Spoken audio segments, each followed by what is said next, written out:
evening. Happy Easter and happy Sunday, everybody. So I can already see a couple of the comments are fired up and ready to go here, so I'll grab them here in a second. And Hockey comes right out of the block, kind of with the question, so I'll address that right at the beginning. So I got the question here. I'll come back to it in 2 seconds. But let me quickly say good evening to Cardboard Max and good evening to Jeff. All right, so Hockey. So we'll start off with this. I did get to see. I did watch the CEO Tim on Sports Cars Live with Jeremy. Good evening, Paul, as well. So I did watch the episode. My thoughts are actually very similar to what they were before. It's kind of what I suspected was going to be the case when we had the conversation on Friday, and Jeremy was on it. I suspected my thoughts would stay very much the same or very similar, and they did. But I'll quickly outline why. I won't spend too much time on it, to be honest with you, because I don't think too much has changed in that regard. But I will leave it open to you guys if there is something in particular that you're curious about, if for something you saw maybe that stuck out to you. So good evening, Sanderson to Orr. Hopefully your Sunday's going well. Hopefully everybody enjoyed their Easter so far. Starting off with the cold brew coffee. Been a little bit tiring day today, running around doing some errands. COVID or not, you still have to get some errands done. Anyway, especially before Monday. I did enjoy the long weekend, though, so that was nice having the extra day, but back to getting online and doing all of that stuff, so I wanted to make sure I was ready to go. So anyway, I'll grab this. And the other thing I'll do, actually, while I'm on the subject, since you remind me, I will grab the link, because since tonight is the night where I do have it open, I'm going to grab the link here, and I'll throw it in the comments, and I'll pin it, just the usual, so that if anybody wants to grab it and pop on, they certainly can. We can definitely do that. So I'll just make sure I have access to the link here, and I will pin it so it'll be available. Perfect. So there we go. Okay. So my biggest thing was that I'm glad they did address a couple of the different questions that kind of we talked a little bit about on Friday, and then a lot of us certainly had. So I will commend the CEO for popping on and having talking through some of those pieces. One of the comments, I forget who put it. It might have been like, I think it might have been like a Peter. So I apologize if I forget the exact name, but it was one of those things where there were answers given. And I will paraphrase for him. They weren't satisfactory answers or not completely satisfactory answers. I'm kind of in the same boat, but at the same time, I didn't expect them to be. So I guess it kind of depends on your expectation. The other thing also is that how you feel about it is also going to depend on, what you were expecting to get out of it. If your expectations were moderate, then probably you got what you wanted. If you really wanted some of the details, if you wanted, I'll borrow the catchphrase that almost became a cliche during the broadcast, pulling back the curtain. If you wanted them to pull back the curtain and give you some details, they did. So that's not too bad. So so from that perspective, if you were very interested in those details, you got them. I was a little bit less concerned about those, and this is one of those cases where I'm less concerned about the details because it wouldn't have made any difference. If you had said he hired 100 people versus 150 versus 135, that level of minutia, while interesting as a good to know, doesn't actually change anything. The real question that you would have had as a customer of COMC, if you're just a general observer and just curious about the details, that's great. But if you're interested in the bottom line for you as a customer, Tim gave you that too. He basically said that with the changes they were going to do, and I'll summarize a couple of them. I know some of you guys already saw it, but I'll so quickly go over them. Obviously, the new building, which we talked about already a little bit. They're doing additional hiring, which we knew was happening, and then investing in some technology. I think it was like a sorting machine or something to that effect that would help them ramp up that capability. Combining those elements to it, and then also making some refinements to their process. Those things together should improve their ability to get cards out the door. But the real impact, the full impact, or as he put it, to get back up to what he considers closer to more normal, would be the end of the year. So basically the end of 2021 or 2022. And that was so if you're the customer, that's the bottom line for you. If you want to know when they hopefully expect to get closer to more normal environment for them and shipping stuff out to you, it's basically the end of the year or beginning of 2022. And if that's satisfactory to you, then you're good to go. And if that's not satisfactory to you, then you need to act accordingly. So that's really the takeaway that we got from that. But outside of that, they were interesting details, but they just didn't change anything for me. But whether they did for you or not is really, it's going to be on a case-by-case basis. For some of you, yes, and for some of you, no.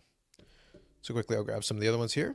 Scrubber Max says, I watched the After Hours to Jeremy Lee and Kobe's Coast. I didn't get a chance to check that out, but I definitely would be interested. That'd be kind of cool.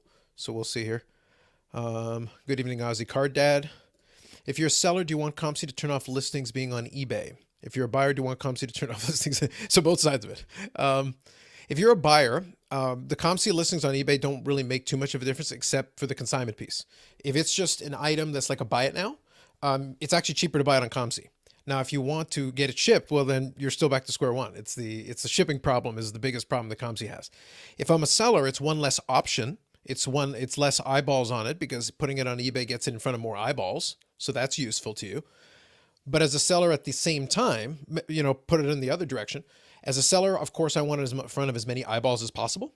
But if I'm a seller and I get it in front of eyeballs and somebody buys it and the shipping takes so long that the person demands a refund and it doesn't happen, Tim says that they'll make good on that. They'll eat it. But at the same time, that's not a great experience. Now, the good news is, as a seller in this case, I'm made whole either way. So I guess as a seller, I don't care. But if at some point they struggle to be able to make enough people whole and they have a problem where they basically are just like, yeah, we're just putting the card back in your account. At the moment, that's not the case. But I'm saying if that became enough of an issue, they said that it was a temporary blip on the radar, that they've resolved the problem. I'll take them at face value on that. But it's still not a great experience for anybody. So as a seller, of course, I wouldn't want it turned off. As a buyer, it makes minimal difference to me. And if I'm a buyer on COMC and I'm buying the card with like the buy it now type feature or the make offer feature on COMC, the fact it's on eBay and the API can pull it off of eBay doesn't make any difference to me. I just want my card. Now, if you're trading inside the platform, then you're not going to notice anything you don't care. And that was kind of towards the tail end. That was one point he made. He said, no, if you're trading inside of COMC, you're good, which is 100% true. If you're buying a card on COMC, flipping and selling to somebody else on COMC, and you're just filling up your credit account, then makes no difference. Proceed as normal. Then it's if you're a collector and you actually want physical possession of the card, that's where the logistics problem comes into play, because then those delays then directly affect you because you actually wanted the card. But inside the platform, doesn't matter. So I know there was a couple of things there, but hopefully that at least gave you part of the answer to your question. Good evening. Good evening. Happy Easter as well. I like this one. I like the spelling and everything.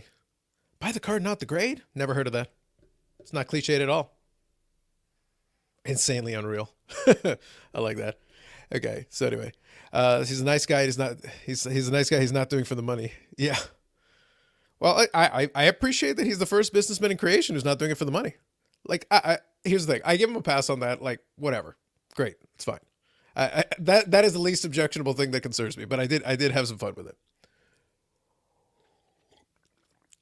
And people are over him, and people were over him. Now, some of it is because people do get very emotional about this stuff. They do get upset about it. But, if you're, I guess the summary that I gave, and it might not have been on Friday, it might have been on a previous one, is that if you're a client, I think it's reasonable to expect that if you provide, a date, which if you go on COMC and you try to get something shipped to you, they provide dates. Now we know those dates are not accurate. They're kind of a best guess.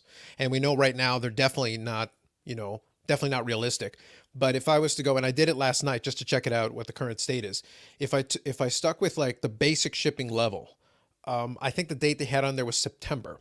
So if I initiated a shipment right now, September would be like the earliest. And I have no reason to believe that might not get pushed back to October.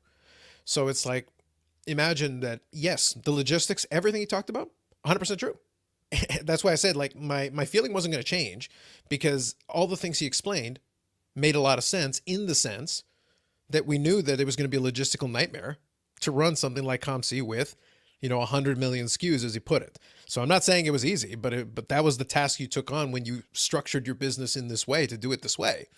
And if I'm at the stage where there is no hope whatsoever of me getting my stuff within a reasonable period of time, even if I bump it up to the highest possible level, and I'm still gonna have to wait weeks and weeks and weeks, probably a month, probably longer, no problem. And if you have to bump up the price accordingly, that I even understand too. But then at that stage, it's like, okay, maybe suspending the eBay thing is a consideration. And by the way, he kind of brought it back himself a couple of times. He goes, well, and the first time he said, I might be a little out of sequencing, but he did mention that, maybe in January we should have talked about it a little bit more. And then afterwards, he's like, well, I don't know if it would have made that much of a difference. And then towards the end, he's like, well, since a couple of you guys brought it up, maybe we should look at it again. So at least it's a consideration. But he also points out that, that wouldn't necessarily fix things, which I agree. Turning off the eBay consignments is not going to fix things. There's a lot more complications to that. But it wouldn't hurt to, even if it's a 5% improvement, then that's 5% more resources you could allocate to the backlog you already have. So having more, and he even acknowledges that part of them trying to catch up is going to be to focus in more of their services, having less services and focusing a lot more on making sure that they can provide these smaller subset of services. So that way they can try to push as much information as possible. So that's kind of the way I would put that. And I know I see Hockey's follow up here. Yep, PSA has issues as well. And this week we talked about that a little bit, and we did a little bit of contrast. It is a different business model, but what PSA did, and maybe this is the way I'll present it this time around. What PSA did basically was they didn't put a hard stop because they didn't shut down every service level. What they did is they shut down all the service level but the absolute higher ones, starting with, like, I think it's Super Express at $300, walk through at $600, and then you can go above that even beyond. But it's a minimum of $300 at that minimum service level to be able to submit a card. COMC could theoretically do something like that where, like, yeah, we'll ship your stuff, but if you want to initiate a shipping thing right now and you haven't already done it and you're not currently already in the backlog, then, how many cards are you shipping? 10. Okay, $200 for 10 cards.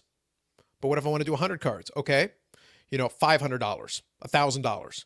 You just jack up the price to such a ridiculous number. It's like, well, I'm not going to ship that. Well, then wait until we catch up in our backlog. It's temporary. We'll bring the price back down after we've caught up. Basically, sort of what PSA did. They basically said, we're going to shut down these lower tiered services, and our hope is to bring them back soon, but we're going to focus in on the backlog. So it's not a defense.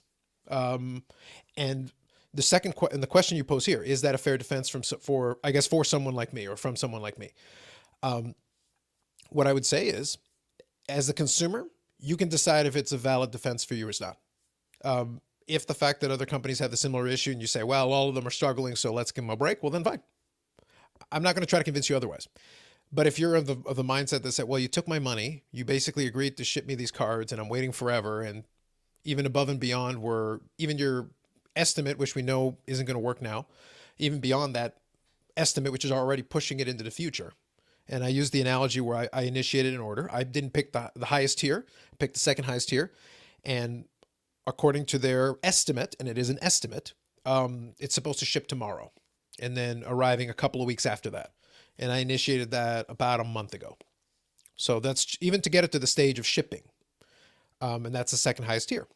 So, and I've used the highest tier, and it took like 3, 4, 5 weeks as well to ship. So I wouldn't be surprised if I didn't get it before the end of the month or into May or possibly mid-May. Like, I can't assume how long it's going to take. So Robert here says, what is COMC's consignment rates on eBay? I'm not sure. I do know they do post them. Why should I consign with COMC rather than sell myself and consign?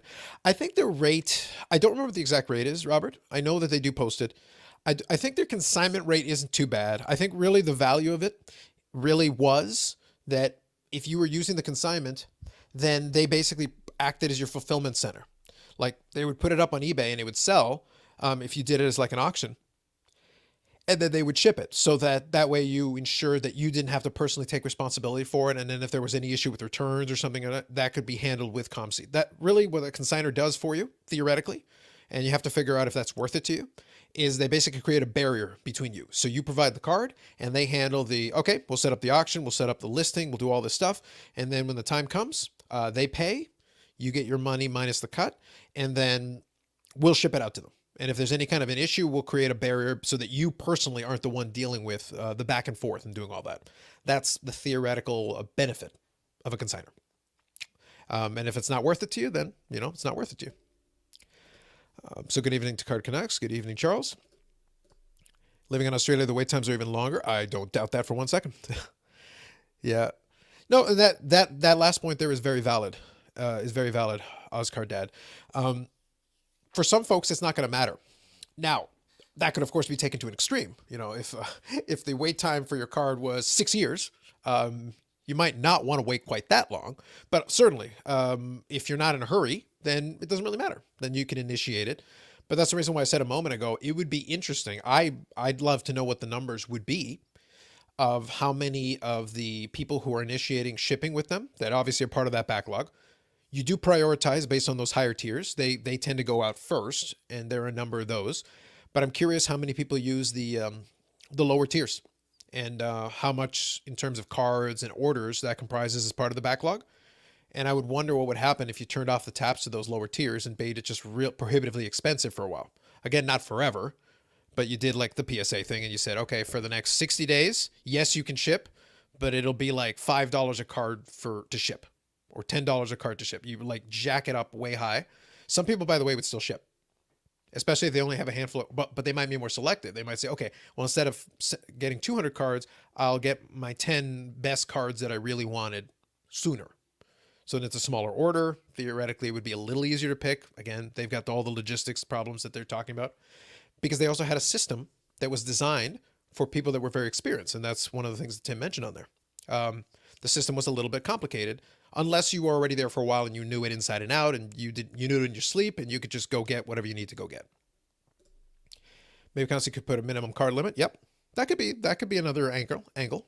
You could do it. Here we go. I like this one. The bankruptcy question was very valid. What would happen to inventory if they ever went under? Well, you got the multiple types of bankruptcy protection in the States, right? Some of it is restructuring. Some of it is doing some of the other stuff. So you'd have some options. It's like any other business, right? Like if you have a business that does online orders and stuff, and they got a big warehouse and they've got some shipments that haven't gone out, I think it would follow a very similar structure. Obviously, complicated by the sheer number of SKUs, the amount of data you'd have to check. In all honesty, as much flack as we can give COMC right now, and we can, I don't think they're in any danger of going bankrupt. That's just my opinion from the outside looking in, especially with the amount of money they have made. And if you are in a backlog, it means that a lot of people are ordering the shipping. So you are generating revenue, and they have raised the prices. So they are generating more revenue. It's kind of the same way that some folks did question. They say, oh, what's PSA going to do while they're not taking all these lower end orders? It's like, as they grade the stuff in the backlog, the cash register starts going off in the back, because they don't charge some of those until I believe the structure is they don't charge until the grade happens. So then a bunch of people are going to start getting, pings on their credit card because they're going to get billed for it. So PSA technically is sitting on a gold mine of currency, and that as soon as you grade it, you get paid for it. And then you get it out the door, go and grab some more stuff, grade it, make more money, and keep going. So the revenue is still going to keep coming in, even while they're not accepting submissions below that $300 threshold. Do you think existed grading cards will go up since it's more expensive to grade? That's one of one of the theories that's been thrown out there. I think for some, but I think if it's a card that isn't particularly desirable, like if it's some of those base cards, right, that like were $5 base cards, just because it's a graded $5 base card might not make it exciting for a lot of folks. But if you really want the card, maybe you'll pay a premium, maybe you won't. So guys, it just kind of depends. The market will dictate that. But I think for some cards, maybe, I think for a lot of cards, no. That's just my opinion. Good evening, Victor. Happy Easter. So yes, PSA is fair with that, unlike BGS, which takes all the money up front and keeps your cards for a year. Yeah. And again, I'm not gonna take PGS off the hook, but with BGS taking it up front, it does hurt more. With the big long delay. It still hurts that PSA has the delay, but at least by delaying the charge until something actually happens, until you're actually closer to actually getting a product, it doesn't mean you're sitting there going like, okay, so the money is spent and I've got no product and I'm waiting and I'm waiting and I'm waiting. In the other case, well, they've got my cards. I will have to pay this eventually, but at least there's some time for that to happen. So we'll have to see. Yeah, PSA loves upcharged. Yes. Yeah. So PSA has more than a few avenues to generate revenue. So financially, I have no concerns about PSA. I actually have no concerns about the financial solvency of COMC. But kind of taking it back to what the original question was, my takeaways from it was we learned a couple more details than we didn't necessarily have before. Tim pulled back the curtain, so to speak. As a consumer, it made no difference to me, kind of my opinion on it. I don't feel sorry for him. Part of his job will be working on it. And I believe that they're trying to a certain degree, but trying it again doesn't move me. Now, what that means you're going to do as a customer, deciding what to do. Ozcard Dad mentioned earlier that he's, stuff for PC, he's willing to wait longer. So for him, probably makes no difference. And getting to Australia, the stuff's going to take more time anyway. So again, he has the luxury of being able to be extra patient. Sending stuff to Canada, we know that it takes us longer to get here. It is really egregiously long right now. But for some folks, they'll be like, okay, well, I'll submit the order. I'll send it economy. And if it takes 6 months, 8 months, 9 months, I get it in 2022, sure. Some of us will have to be some of us will be a little less patient and we'll pay the higher price to try to get it a little bit quicker, a couple of months instead of a year. And then some folks will probably be really frustrated and try to clear out their inventory. I'm in the boat where I wasn't a huge fan of COMC structure before, so I wasn't the biggest fanboy of them to begin with. I kind of tolerated them because for the type of cards that I buy from them to fill in certain sets, to get some of those smaller inserts, they do have some nice cards on there from time to time, which I'll pick up as well. But there's a bunch of little sets and things that I love to pick up for some of my player collections. So they're very useful for that. But if it's going to take a really long time and still cost me a lot of money in shipping, the gap between them and even like eBay gets negligible depending on the card. For some cards, it's still worthwhile, even being patient.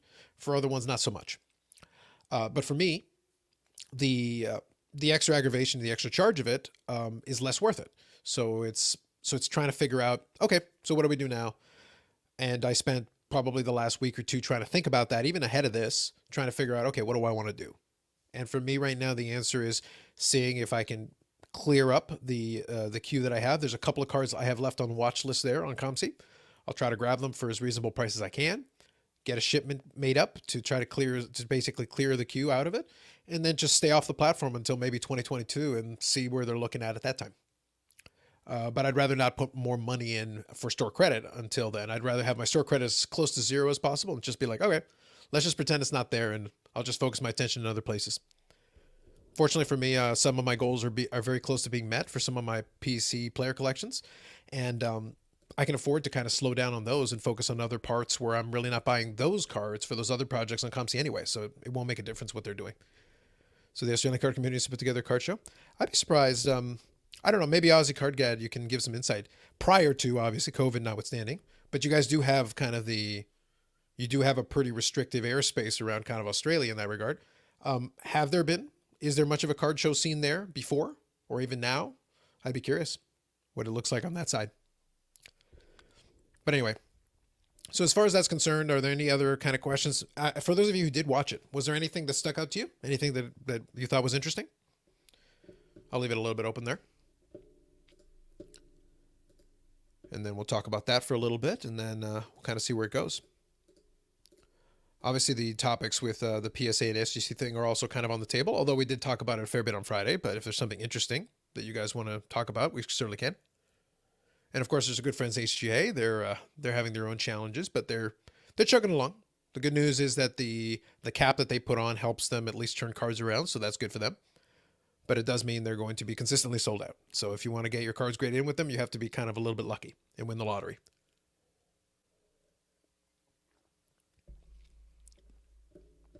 Okay. So I'm waiting for you guys. Chatty bunch, I see. Anyway, what I'm going to do while I'm kind of sitting back, if you do have any questions, you can certainly throw them in there. I can see you in the chat. But I did actually have a good weekend, I should say, at the Mailbox. Picked up some stuff. So I'll do a little spoiler on a couple of cards that I'm going to be looking forward to in the next couple of weeks here. So eBay turned out to be very good to me. So here we go. Let's see this. We have collectible card shows, not just cards for, say, cards, comics. Okay, no, that's fair. I think in certain areas and places as they start to develop, I think that's probably the way you start off. You just need enough dealers to have the card dedicated show. But it wouldn't surprise me. I don't know. Maybe you can kind of convey your experience there, Ozcard Dad. Do you find that the card community is growing over there, or is it just something that's taken some time? Because if you get a big enough community, eventually there'll be enough to house entire shows. So Robert, do you think COMC feels StarStock is a direct competitor? I would say yes and no. And I know it sounds indecisive. I'm going to say mostly no. The reason being that Star Stock limited it, whereas COMC grabs almost everything, bunch of genres, all kinds of years, all kinds of different sports, all kinds of that. Star Stock very much limited itself predominantly to like rookie cards and like more liquid stuff. That is, Star Stock is a lot closer to like a stock market, even though. Even though COMC, you can definitely operate that way. You can buy stuff, as a player gets hot, and then bump up a price, and if the market momentum goes in your direction, you can certainly flip. The COMC social medias make a big play about that, but they're yeah, exactly. And LA Pats right here saying the exact same thing. They're using a similar model in the sense that you can send cards and then you can trade them on the platform and then you can try to get stuff shipped to you. But if you try to get stuff shipped to you, then they've had their own problems fulfilling as well. Now, the other thing is they did get, I believe they got some investment recently. I want to say like 2.8 million. I could be wrong on the number. I know they did get some recent investment. But the other piece as well is that Star Stock, the way they do their stuff is if you buy a card on Star Stock, you'll see the picture, but it's not necessarily the card that you're getting. It's like a stock image. Now, whereas COMC, and that is one of the challenges that Tim alluded to, you are required, based on their model, if they're going to send you this card and they have 5 copies, they can't just send you any one of the 5 copies. They have to send you the one specifically that you ordered because maybe they're serial numbered or whatever the case may be. The expectation is that you're getting the exact copy in the picture that you ordered, as opposed to Star Stock, which says if you order a Star Stock Luka Prism rookie, they might have 10 of them. As long as it meets the condition, the right level, whatever it is, they'll grab one off the pile and that's what they'll send to you. Or that's what they'll add to your account. And then when you go to shipping, they'll send you whatever one that is available there, but they got to make sure they have it on hand for you. So that's where Star Stock does differ a little bit. So I don't think they have elements that are similar. I just don't know if they're really direct competitors because they do try to operate a little bit in a different space. Very few LCSs anymore. The few that do have tend to be major cities at the moment. Okay. That does make sense. I get it. Okay, some good insight. So what I'll do is I'll show 2 cards. One that's playing days, and one that's a little bit more modern. But there were some nice ones that appeared on eBay this week. So this weekend, I should say. So I was very pleased to see that. So I was able to make a couple of offers, and they accepted, and I was happy with that. So this one's kind of fun. I like this. This is from 0910 O-Pee-Chee Premier, and it's a triple patch. So they went with the USA theme. And they picked up Brian Leach, Medana, of course, in the middle, and Zach Parise. But I like that all 3 patches are multicolored. Big fan of that. I know that that a lot of this is rainbow foil. You really can't make it out from the picture. And I also appreciate that it's pretty limited, out of 15. So that's definitely a nice one to add to the collection. And a playing days card late in Medana's career, but it's a nice addition to the collection. And the seller had another card that I thought was pretty cool that I'll be picking up from them as well. So they combined shipping for me. So that was nice. It was good to be able to make a deal on that one. And then I'll wait a couple of minutes and I'll show a different card that's post-playing days, but also kind of a fun card with some interesting players on it. So let me grab this comments here. Starstock told me my cards don't get pooled, which is what I assumed they'd do. Well, I don't see how they wouldn't. Now, mind you, I haven't looked at it in a bit, but I wonder if they would still do that with serial numbered cards, because when you send in a non-serial numbered card, it would be really hard unless you happen to know, unless maybe there is some kind of a like a scratch on it or something that like is particular, or maybe like a print dot and you know exactly where it is. It might be very difficult to discern between one copy and another unless there's something distinctive about it that you know. At least with serial numbering, then you know, like, hey, that's not the same card. You know, it'd be a little easier to pick off that way. I'd be curious. So for flipping, Star Stock A and B makes sense. Yes, absolutely. If you keep it on the platform, yes, absolutely. So that if that is your primary goal, to be honest, if that's your primary goal, COMC makes perfect sense. There's nothing wrong with it because you can buy a card on the platform. It never has to leave the platform. You can sell it to somebody who's content buying it on the platform. And then if they do want to ship it, then it's their problem, not yours. So you can certainly have a healthy flipping game set up for yourself if that's kind of what you want to do and have some fun with. So I'm not going to knock it from that perspective. And Star Stock is very good for that as well. Yeah, we can't give our money away. Yeah. Grading COMC, everything right now has issues. Yeah. Anything that right now in particular, anything that involves actually shipping, logistic issues. If you're trying to ship something, it gets really problematic. And I believe that. I guess that's where you have to be kind of picky. You have to kind of this would be the best way to put it. As the consumer, you have some control over this in the sense that maybe be a little picky. Maybe don't try to buy everything and be like, okay, pick some stuff that you like. Maybe eBay's not perfect either. We know that, but maybe find some stuff that interests you. I've had some fun like the last week or so, finding some stuff, even not necessarily expensive stuff. That was a fun card that I saw, and I was like, oh, that's cool. I thought that would be kind of cool to add to the collection. And the seller was very reasonable. We were able to have negotiate back and forth a little bit, not too much, but we came to a price that was fair. And I was able to find another card. We combined shipping, boom, good to go. And they're local, so I should get it pretty reasonably in time. But I also went around looking for some late 90s cards in baseball, and I'll show those in a mail day later on the channel at some point when they come in. But I found some really fun cards that I'm going to enjoy having and looking at that are not necessarily the most expensive. So it's one of those things where like I'll buy a couple of rarer, more expensive cards, but then I'll intermix it with some cheaper stuff that's just fun to have and fun to look at. So I think that mix that's kind of why it's always stayed entertaining for me as a collector. But I could see frustration if you really need to have your cards graded, or if you really need to have your cards off of these platforms. It can create huge frustration, and I believe that. So I'll get caught up here on the comments really quickly here. Oscar Dad says we have a healthy card community in Australia, mini basketball and local sports. I still kind of want to get into Aussie rules football. I'm not going to lie to you, Aussie Card Net. It's just I got to figure out what the cards are that I might be interested in, because I do enjoy the sport when I get a chance to watch it. Yeah, the serial number thing I think is a real thing. Like if you're submitting a card that's serial numbered, I struggle to think. I struggle to think if it makes any sense for them to pull it if it's serial numbered, because then you're going to know. But anyway, that's fair. So what's your opinion on submitting a Justin Herbert Mosaic Genesis Super Express with PSA? So comps for, okay, so I usually hesitate to give any kind of advice of that sort. But Hot Sauce, let me ask you one question, and then we can take a stab at it. So you're saying comps are 3K. What grade? Is that a PSA 9? A PSA 10? Because that is relevant. So I would pose that question to you because I think that's super relevant for what it would be. Because for me, if I was going to submit the card, I would submit it only if you're comfortable with the comp in a PSA 9. If you don't get the best case scenario, are you still okay? Are you still happy with the result? If the answer is yes, then now it's a cost-benefit analysis. Is it good enough for you? If the answer is yes, then go for it. If the answer is no, then maybe hesitate a little bit and give it real thought. But if you're angling and saying, oh, for sure it's a 10 and that, and it works out for you, well, then awesome, you win. But if you're not sure, then you might be a good time to hesitate just a little bit. That would be my general advice. And then obviously you can answer depending on what the comp is for a PSA 9. Yeah, love USA player. Sophia have been great. Dave Christian fan, 80s Miracle Team, Boston Bruins. No, that's awesome. I do enjoy, that's kind of the fun part about collecting an American player, especially one who performed very well for many years. Obviously for my favorite team because I enjoyed watching the player play. But you do get a lot of those Team USA based sets. And then when they have that, and Brian Leach was a great player in his day, and Zach Parise is a younger guy, so they included him in sets like that. Later on, it would be Patrick Kane. They would sometimes get put in with Medano. So that's not bad pairing. Patrick Kane's great. So I do enjoy that when I get the opportunity. But that tends to be mostly post-playing days for Medano.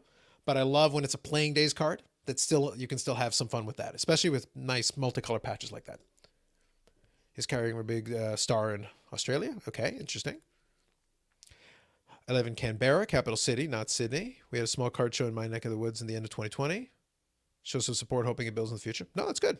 As long as I would love to see places like that, especially. I would love to see the popularity. If the popularity grows enough, I could definitely see that becoming a thing with regular card shows. But it's got to build. You can't force it on people. They got to want to do it, and that's really where it comes from. Ben Simmons is our main guy, and there are collectors for all our Aussie NBA players. I can believe that. That makes sense. The other thing also is that, and that what I said a second ago is also part of it, is that you can't force people.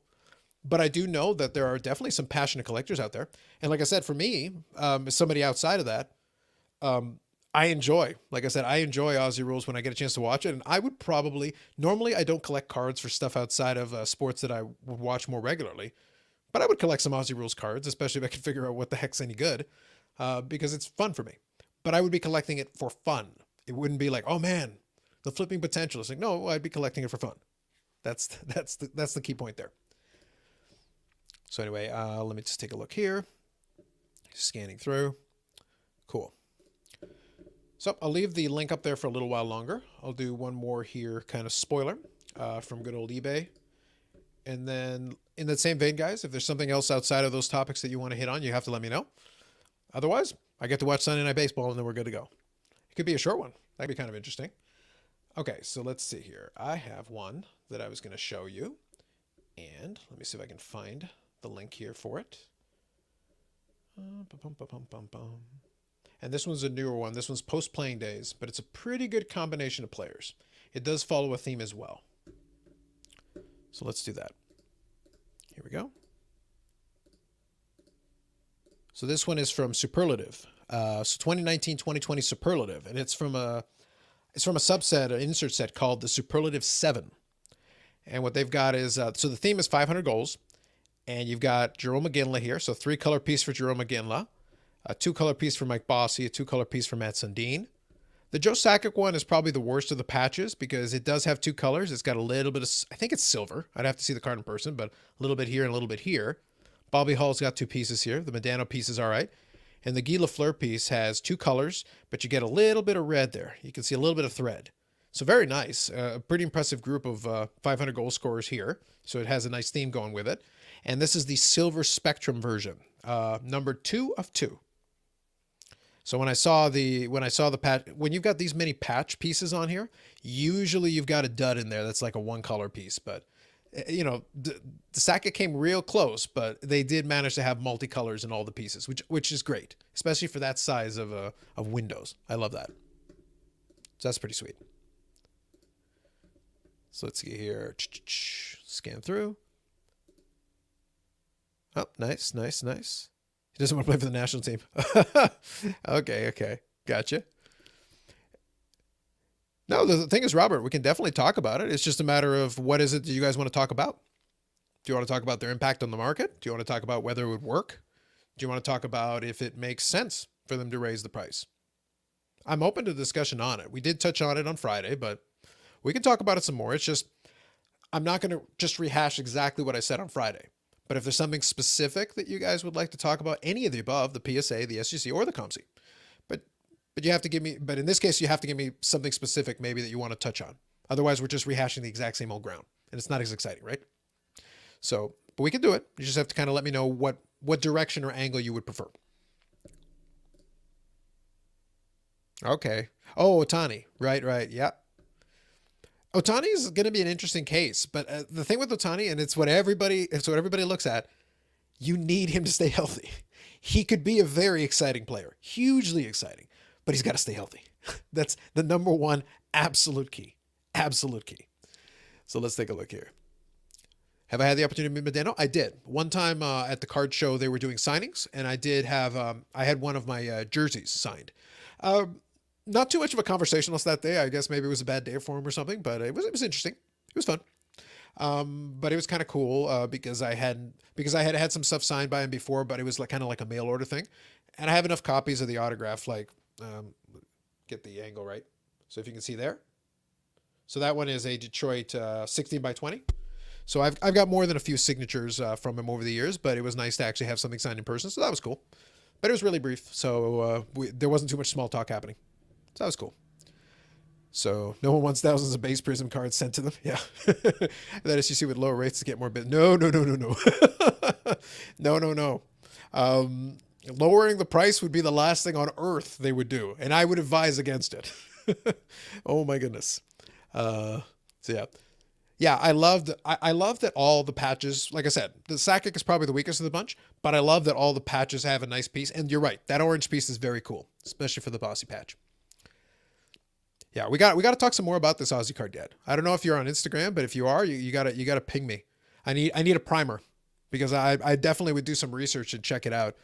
I don't need to go super high end, but I definitely would love to check out some of the stuff because it interests me. I enjoy it. Yeah, okay. So we can probably do that. So a little quickly. Yep, no tie. It was very interesting. No word from BGS yet, Victor. Nothing that I've seen. But I wouldn't be shocked. But mind you, BGS is kind of slow in replying. They're actually slow in saying anything. It's very frustrating. It's like, I know you guys are you've probably seen an uptick in demand, but you're just dead quiet until suddenly you're not. And then suddenly they'll say something. It'll take a while. I think this will be an end. So we'll see. Okay. So quickly, I'll grab Robert's question here. Yeah. So here, I'll tell you what I've heard a little bit. I'll tell you what I've heard a little bit.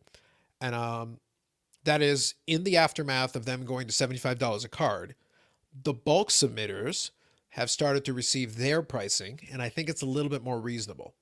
The price I've heard on a couple of them, and a couple of them have gone on YouTube and stuff and talked about it. I don't know if it's across the board, but for some of them, it seems to, I've heard it from more than one. So it seems to be that some of them are definitely getting that rate. For the bulk submitters, it seems to be $35 a card. Now, I think that's their general price. So probably if you were submitting with them, probably they'd charge you at least 40 or 45 to make it worth their while. Now, is that worth it for you for SGC right now? I don't know. I don't have an answer for that, but it is a little more palatable than 75, I guess. So I guess if there's something that interests you, I think what I would say, Robert, to this question is, if you have like a T206 Hall of Famer or something, it might still be worth it for you. But if you've got like, a 1975 base card or a 1965 base card, maybe not. maybe not do that. Not do that right now. So anyway, sounds good. So speaking of vintage talk or vintage item talk, Mr. Bobby, let me know if you want me to bring you on here if you're ready to go. You good? Okay, let's give it a try. First try. What do you got? It'll be perfect. Good stuff. I think I fixed the problem. So you have resolved the issue. We're all good. Sounds good. So let me quickly get caught up on these comments, and we'll have ourselves a little bit of a chat. So Sanderson DeOr had a chance to spend 5 minutes alone with Gordie Howe at a show and took a picture. That's very cool. Everything I've seen with Gordie Howe, he was a very nice guy. Really, really personable and great with chatting with folks. And I didn't get a chance to chat with him, but I was definitely in the vicinity when he was doing a bunch of signings and chatting with folks and everything. You got a sense that he really enjoyed it. He enjoyed it. He knew especially as later on in the years went by, like he was Mr. Hockey, and he understood kind of that he is Mr. Hockey and that people like respected and revered him from multiple generations. He was always very nice to everybody that I saw. Did you not get one of those bobbleheads from him? Yeah, I did, but that was in the expo, and so one second, right there. So I got it at the expo when I had almost no time. So I was going to go and try. Yeah, I was going to try to actually get the signature, and then I had to jet out. But what happened was he was signing them, but he would sign them, and there were a couple that he signed and they put to the side. So they had them there with the little tab on it. So literally, I was like within 5 feet of him, but I was in a super hurry. Carlos Sr. did me a favor to drive me down. He was going to hang out in the parking lot and just go get himself a coffee or something and a sandwich for a couple of minutes while I went to get the signature because I wanted to get it. But I was like, well, are you selling those separately? And they said, well, yeah. And I can't remember the price. I want to say $75. It might have been 75 or $65 or something. Right on. Yeah, 75. Because he literally signed it. They put it right in the box. Like I watched them do it. And I said, well, can I have that one? And they go, yep, $75. I go, here you go. Thank you very much. Straight back out the door. It was the shortest expo visit I ever had. So I did was get there it from the man's hands. I got the same one. But I actually got to meet him and I got to go around behind the table, get my picture with him and everything. So it was really good. No, he was quite a funny guy. I've met him twice, talked to him for a few minutes, and then the expo, but nothing beyond that now. I would like to talk to him a little bit more. But yeah, I would have enjoyed if I had had a little bit more time. Obviously, in retrospect, it would have been cool. If I had had a couple more minutes, I would have loved to have at least popped in and had a quick, 30-second chat. It would have been kind of fun to add to the experience as well. But like I said, I was within about 5 feet of him. I literally grabbed it I talked to the folks that were right there. I signed it, put it in the box. I said, do you mind? And they said, yep, no problem. Here you go. Have a good day. Thank you. I had to be on my way. But I was close. Just not right time, right place. So quickly, yeah, I gotcha. Yeah, so quickly, Ozzy Card Dad said, I'm hoping this whole grading situation puts an end to the biblical amounts of base cards being graded. That's kind of, I think some of the graders are probably hoping that too, to be honest with you. Looks like Card Ladder shouted at more hockey cards. Yeah, I think they need it for balance. In the long run, I think it would be wise for them to do that. So here we go. Thoughts on M&T grading? Still not a fan. I need more. I need them to, I just don't see where they're ever going to really get traction. And it's not to be mean-spirited. It's just, I just don't see it. I just don't. Yeah, Mint. Bless them for trying. The mint leaf. The mint leaf gets me every time. Yeah. Bless them for trying. I don't even know if it is that even a mint leaf on there? Bobby, you're having an existential crisis with the logo and Lord knows. Gosh. Okay, so Paul says here, VGS will comment a current event 6 months from now. That's been their MO. That's been the problematic thing. Okay, so Hot Sauce has a little more information here. Justin Herbert's PSA 9s are comping at 3. Okay. So then, yeah, probably. That's probably reasonable. And I appreciate the nice comment, Hot Sauce. Thank you for that. Aussie Card Dad. Yeah. No, if definitely if you get a chance, if you want to reach out or if you let me know what your handle is, I would love to get a little information. That'd be kind of cool. I'd appreciate that. $75 will kill vintage set collectors who want to grade some of their stuff. I understand that, Robert, but I do think for SGC particularly, it is temporary. I believe that they understand that their market will not hold. PSA can get away with that. PSA can make their base price $75 or $100, and their secondary market warrants it. They can get away with it because their slabs are just worth more. SGC can't do that. SGC can't afford to turn away that lower tier submission. They can't. So they will bring the price down. They just can't handle the volume right now. There's no way. So I understand why they did it, but I do think they will bring the price back down because they can't afford to keep the price up there as high as a PSA can. So Charles says here, one of favorite hobby moments is getting a free signed book from Bobby Bond when he was 10. That's awesome. Good times. Hockey players tend to be pretty good though. Usually more often than not. And some of them have really good stories. I did chat with Bobby Hall once during one of the expos when he was in a good mood. He was in a very chatty mood that day. It was when Canada Post was doing the stamps, and they had like the big posters, like the little lithographs. And Bobby Hall was one of them, and you could get basically if you bought the lithograph, because Bobby Hall was there, Bobby Hall would sign it for you. So I got that done, and it's a cool looking piece with the lithograph. It's a decent size. I have to get a frame though. I never got around to having it framed. It would be a cool piece to add to the wall.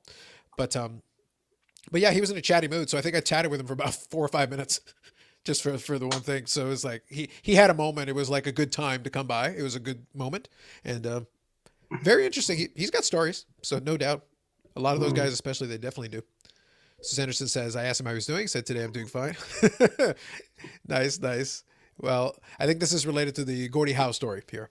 So a lot of them do definitely have a lot of interesting conversations and stories. Experience growing up in LA. Most hockey guys are really nice. Met Luke Robitaille and Kelly Rudy. Yep. Hockey guys definitely do. So good evening, Yannick. Watching Sunday Night Baseball. I love it. First part of the year. Yeah, and Otani, because the Angels are playing on Sunday Night Baseball. I'm happy that Sunday Night Baseball is back on, though. That's going to be fun. It's going to be a little tricky, though, because I'm doing this thing during Sunday Night Baseball. I'm going to be like, will my bandwidth allow me to put it on the other screen? Maybe it will. I might have to test that one of these times. Okay, so Robert says here, SGC should offer specials for vintage cards right now. I understand your point, Robert, but I don't think they're that worried about it. Like, they're not that concerned about it. It's one of those things where it's like, it is temporary. Do you really need to get your cards graded right this minute? If in 2 months they bring the price back down to it, would 60 days really throw you that far off? And if not them, who are you going to send it to? Because you apparently need to have it in a holder. So who else are you going to send? PSA's out. They're $300 a card right now until July. Do you want to send it to HGA? You can't get a slot. Do you want to send it to BGS? They have a backlog too. So it's like, who's left? I'm not disagreeing fundamentally with the sentiment, but I'm asking the question, like, so who do you want to send it to then? I'd be curious. So has CSG started grading? They have, but they're still very much a black box as well. We don't know what their capacity is. They're a possibility, but I just don't know. Their turnaround times seem to be okay, but I don't know what it is now that I assume some folks are going to shift their attention to them and start sending in a bunch of their stuff. So my question would be like, okay, so what happens? And there's this. I don't know. I haven't seen any advertising. Yeah. I will say there's this one dark horse, and I've heard it alluded to a little bit. And I will say that there's this dark possibility that some people might be disturbed with because they look at the PSA thing and they go like, oh my God, PSA did this thing. And I understood why they did it. But what happens, just out of curiosity, what happens if even with everything they did, PSA still gets a ton of submissions at $300 a card.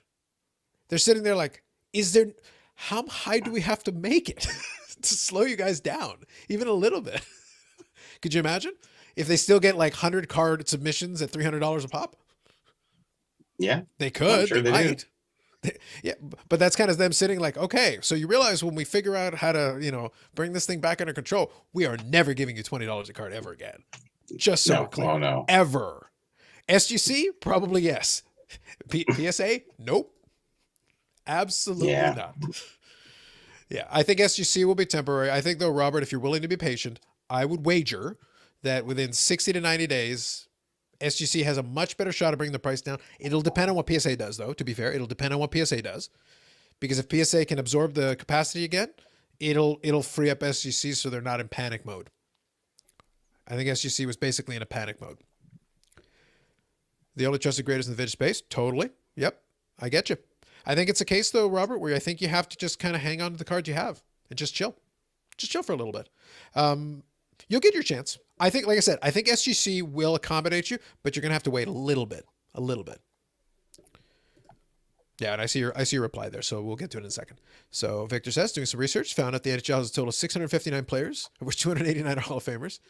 Okay. Has had a total of 659. No, there are more than that in the NHL now. Mm-hmm. Yeah, not so much. They got 32 teams. No, I'm not sure where you pulled that number from, Victor. There are the 289 Hall of Famers probably sounds right, but the amount of players, no, much higher than that. 40% are rookies. Ooh. Yeah, I'd be curious, actually. I'll see if I can find it in a second here. So as Dad agrees with me, PSA will probably get plenty of $300 subs. Yeah, but the thing is, that's kind of justifying, though, that they're placing the market, that they can go up market. PSA has that luxury. SGC does not. So yeah, no, that's fair. I understand, Robert. You're a little more pessimistic on SGC's position. I do think, though, if PSA can get some capacity, I do think, honestly, that it will give SGC some breathing room to be able to accommodate you. But it's not going to be right away. There will need to be PSA's move will dictate what SGC can and cannot do. That would be the direction I'd take with that one. So let me just see here quickly. So otherwise, though, now that I'm more or less caught up, I know there's a couple more comments. I'll get to them in a second. Otherwise, though, Bobby, how are things? Oh, everything's good. I actually picked up this weekend a signed bobblehead by Johnny Bower. Johnny Bower signed bobblehead. Interesting. Well, this is actually quite interesting. I'll bring it out here carefully. I was going to say, being you, it's probably not a generic bobblehead. It's probably something different about it. It actually is. Yeah, I assume. There it is right there. I like the helmet. That's kind of cool. Yeah, it's got a goalie mask. I like when the bobblehead accommodates a good spot for the signature, because then it's nice and clean. That's kind of the critical piece with that. That is always super helpful. Well, these were made privately by a guy in Vancouver. Mm-hmm. It's kind of an artist called Catman, and he did these about 20 years ago. Mm-hmm. So it's not vintage, but 20 years is still 20 years now. And I really liked it. I thought it was something different. I did get another one too. This one's not signed, but this one's Bernie Perrant. Oh, okay, I like that. And again with the face mask, it's kind of fun. They all have masks. Yeah. So I'll have to say, so this is an old thing here. It's from an old thread here. I've got at least a couple of Reddit threads that talked about the total number of NHLers, Victor, and they've got it at well over 7,000 skaters, just skaters. And that's probably a little bit closer to being right. Obviously, I think it was 2019 when that one came out. So you can take that with a grain of salt. And obviously, you got to add goaltenders too. So anyone daring crazy enough to send in 1991 Chipper Jones? Hey, listen, that could be the new flex, hockey. That could be the new flex. You know what? I am going to send this card in for $300. I don't care. Yeah. I should have stopped. I should have dropped investing in cars and we should invest in supplies. Yes, that's true. Supplies have become like gold. They just have a great reputation. SGC for vintage. Last night he's saying 30 cents a top loader. I think that he was talking about that they had bought a bunch at 30 cents a top loader. Pricey. Yeah, no, for sure. So for Hockey's question here, it's just SGC developed a reputation, grading a lot of vintage, doing a good job with the authentication piece, and then once people became comfortable with them, it becomes a self-fulfilling prophecy. If you can demonstrate an aptitude for it, and then people start leaning on you for it, then you get more vintage cards in your holders, therefore perpetuating your reputation as being great for vintage. And it kind of plays off of it. And then at the same time, then it puts a little bit of pressure on you to remain consistent and being good at doing it. So it kind of worked together, and it made vintage collectors more comfortable with SGC holders. But PSA does a very good job on a lot of those as well. It depends on the issue. It depends on the card. Some common issues, I wouldn't have any problem with either of them. SGC is pretty good at figuring out some stuff. But again, Bobby's alluded to it before. On a lot of the more obscure issues, they consult with experts. So then it becomes, how good is your Rolodex? What kind of expert do you have? If you've got a good one, you're probably fine. True enough. Fine. Yeah. So that's kind of the angle I would take on it. Yep, perfect. Exactly. Thank you, Robert. Okay, wouldn't surprise me if all PSA does away with the lower tiers altogether. Let the rest of the grading companies. That's kind of the that's kind of the opinion I have. I expect them to go up market. It's really not. The other graders have demonstrated they can't handle the volume. It's actually making them look worse. And PSA is like, why, if we get flooded and we can charge a much higher base price, why on earth would we keep it lower ever again? We can make it lower. It's not going to be $300, but not all the way back down to where it was before. They don't need tens of millions of cards a year being graded. They just need to make money. True enough. We'll see what happens. Discussion, yeah, we touched on it a little bit at the beginning, Jeff, but the COMC discussion was kind of limited because it's like, well, based on the conversation, what do you want? What do you want me to talk about? I spent a couple of minutes on it, but like, what do you want me to add? If you're curious what COMC is doing behind the doors, watch the show. It's on replay. Go check it out. But if there's something specific you wanted to come out of it, I actually challenged the chat. I said, guys, is there anything in particular, any takeaways, anything in particular you want to talk about it? I got crickets. All right, we'll move on. Move on. Yep. I know there's definitely some folks that have that opinion as well. Yep. Based on the Johnny Bauer one. Yes. Johnny Bauer is definitely a nice guy as well. Without question. He was he was selling his book at the 67 reunion show. I sat down and talked to him for 3 hours. It was amazing. He just, story after story, such a heck of a nice guy. This was about 12 years ago, maybe, or so. Super nice guy. Bobby Bond met him. You know, writing the books has given me a little bit of a leeway to meeting these guys and what have you. So it's been pretty beneficial in that regard. For sure. So Oscar Dad is ready to send in the Ziggy Paul fees. Love it. Listen, it's all about the Ziggy Paul fees, Bobby. You know this. Is that PSA, Mint, or SGC? He's the goat of goats. It's funny how if there's a higher tier, then that's where you need to send it.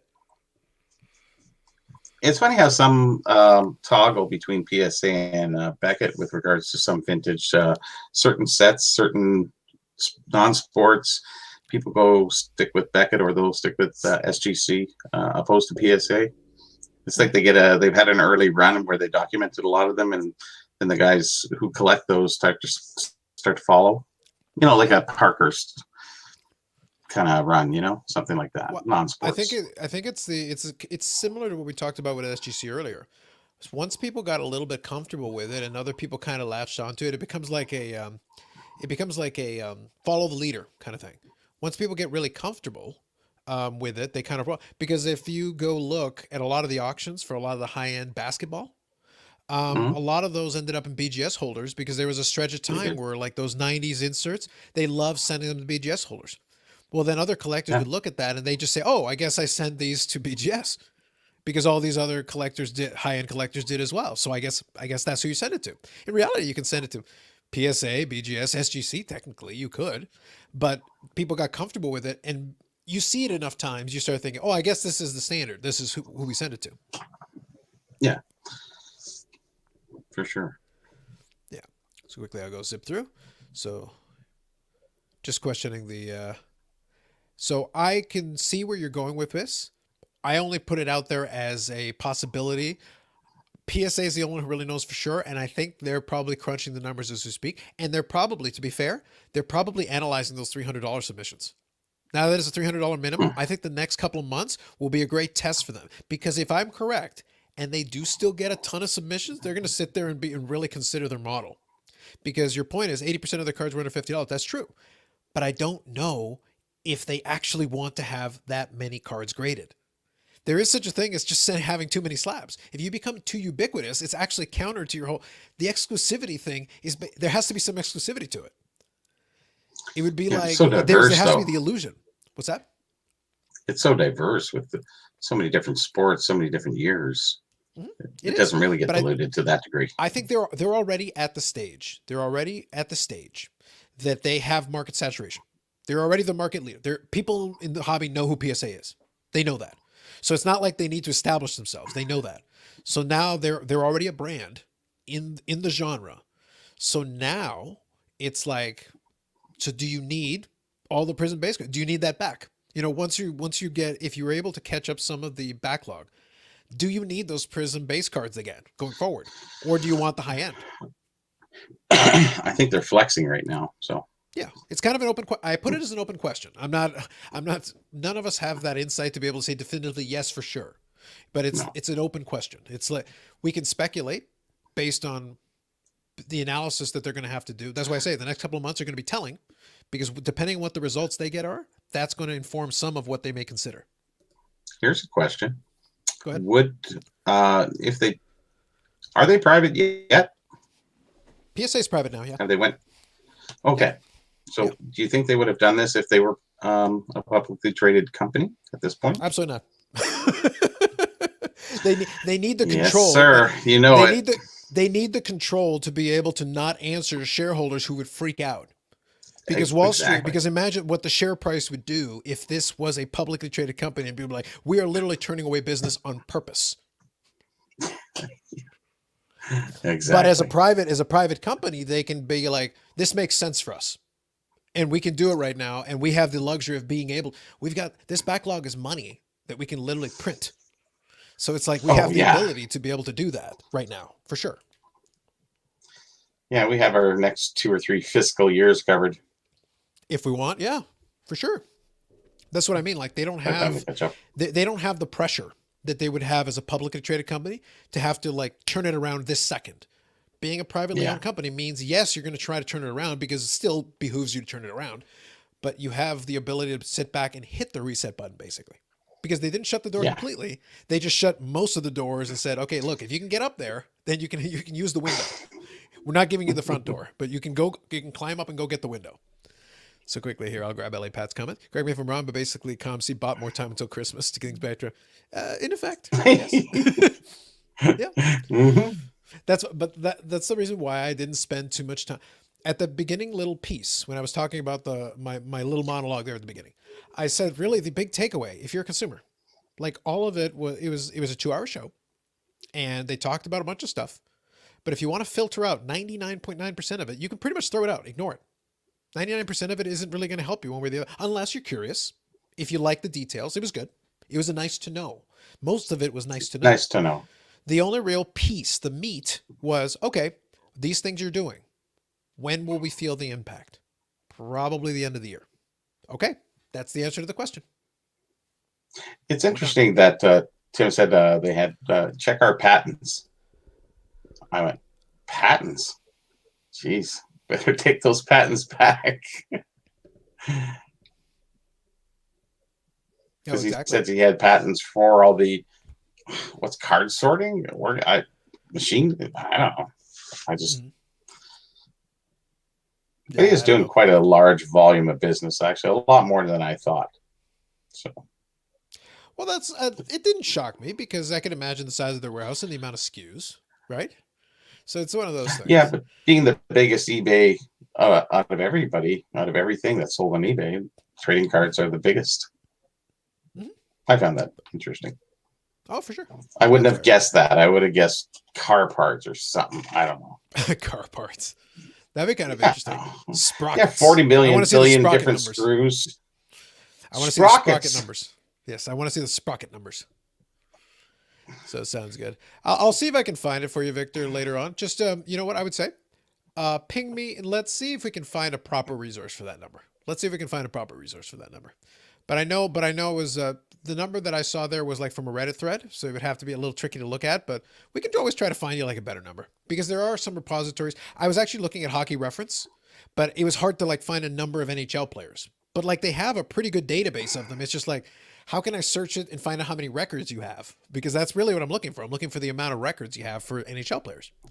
That'd be a little easier. Okay, so Mr. LAGN. It's like, Mr. LAGN, you don't know about, hobby legend, Ziggy Palffy? So I'll answer the first question, but I can't answer the second one. The first question is Ziggy Palffy was a player in the 90s who played some of his best years with the New York Islanders, played a little bit with the Kings, the LA Kings as well. And I think he played with a couple of, I want to say he played with Pittsburgh for a cup of coffee or something like that. But I know he played with a couple of teams, definitely the Islanders for sure, and the LA Kings. A pretty good, consistent scorer. A nice player, but he's become kind of a channel favorite. One of our fun things is talking about Ziggy Palffy, the goat of goats. Why he's on card ladder? No earthly idea. But as soon as we saw it, we had a good chuckle. But we don't know why he's on card ladder. No idea. We claim no responsibility. We claim zero responsibility. You actually have a lot of responsibility. Sure, because everybody talks about it, and they're all sitting there going, "Who's this Ziggy Palffy? Are we missing something?" Hey, let's get him on the card ladder. That's what happened. I guarantee you. We'll take responsibility for raising the profile of Ziggy Palffy. We will not take responsibility for explicitly asking. We definitely did. Okay. Fair enough. Yeah. So here we go. So Jeff says, I can't believe COMC, complicated sorting systems, letting go with staff having issues, decided the COVID crisis was the right time to move. Well, I got a good one for that. You're not wrong. You're not wrong. But yeah. If you want to take the shot, Bobby, go ahead.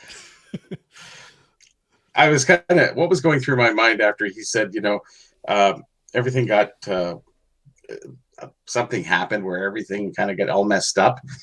And I had this thing going through my mind. You know how the guys in the library and all the bookshelves are going bing, bing, bing, falling over, and all the books are going everywhere. Yes. So that was going through my mind is like, oops, somebody dropped all the boxes of cards, and they're going, where am I going to find this card? Nice. So anyways, it was funny for me because I was just, your imagination goes away with you every once in a while, especially during that podcast. Oh, I get you. So yes, New Market Nova standard is a product when put in a slab. Okay, no, I get you. I think I'm trying to get caught up here. This is from a couple of minutes ago. We're getting close though. We're pretty close to the current. So Robert here says PSA put their theme specials, and as long as they continue to those at low cost, they can jack up the general price to discourage the modern base card submissions. Yeah. So Robert is very much for he's very much for segregating and really jacking up the price of the modern, but he really wants the vintage to be what Robert wants is the vintage to be $1 a card. He said, guys, if it's vintage, can I have it for $1? No, you cannot. But they definitely can do specials. Like that part is possible. And I understand where you're coming from, but we'll have to see. We'll see. Let's see here. Yeah, exactly. He's not in it for the money. I'm glad he runs a business for the money. Maybe he should pay us to ship it. That would really be not for the money.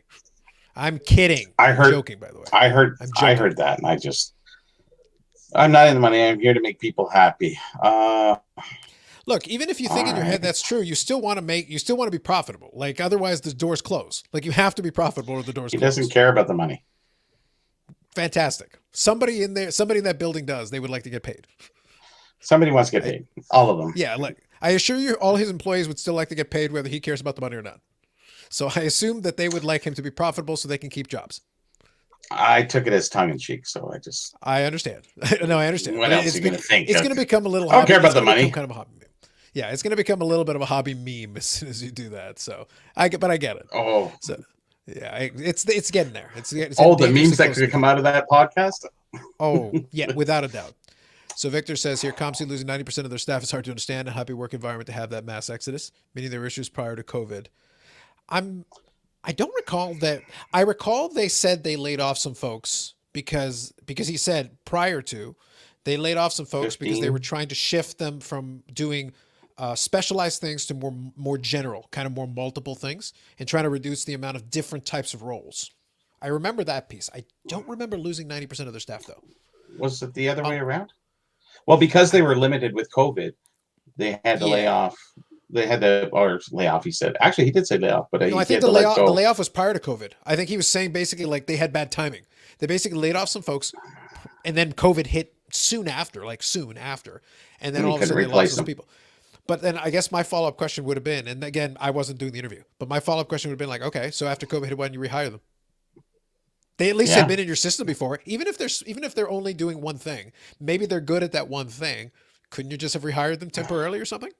Well, that's what he said. They were good at one thing, and I went to put them in other things, and they weren't really good at those things, so they Yeah. didn't seem to be fitting our model, I guess. No, I understood that part, but my only question would be like, okay, so then why don't you rehire them to do that one thing in the meantime, and that takes a body off of the shipping that you need some help with, and then go those Eat are a the little folks that crow, yeah. right?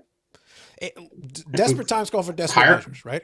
Yeah, give them a couple bucks raise, and say, "Hey, yeah. come on back. Sorry, we didn't At mean the to. We need some at help." the bare minimum, at least they're people who are familiar with some of your systems, so you don't have to train them as much. They're at least they are aware of what's going on. They can at least help you temporarily, right? Just throwing it out there, Mhm. like just it's too late now, but I'm just saying that would have been like my follow up thought. Okay, so GMO's here. Is the NHL goalies didn't wear masks are undervalued? Yeah. They definitely played a very dangerous game. Now, Dave here, this is Dave, our Amish Dave Archer, being extremely tongue in cheek. And I go, Dave, I would love to. It's like I know you're just coming back from a quick vacation at Lake Superior, but it's like I would love to have seen you say that yourself. I want to hear the sarcastic tone. I want to relish in it. And Jeff knows exactly what he's doing. Yeah, Dave's being very facetious, very. Anyway, so it was auto parts. Bobby's right. Okay, but no longer Amazon is the auto parts king now. Okay, that's cool. That makes sense. Okay, I get you. Ziggy Palfy has two rookies in the same set. They're not technically both rookies, but he does have two cars in the same set. He does have the rookie, and I think he's got like I want to say like a Canada Cup card with his national team. Get mistaken on it, but I think that's right. I have to think back on it, but he definitely has two cars in the same year, so that's very true. Are there hockey cards with players not wearing masks? Every card prior to like the 1970s. No, like seriously, like because There's not many action shots, true, so that's true. That's the thing. Yeah, yeah. If we're saying helmets, prior to a certain point, you can have some shots earlier in cards. If you're talking about masks as in goaltenders, again, you could see some older cards. If you want to talk about just not wearing masks in general, there have been a couple of different sets over the years that have done portraits.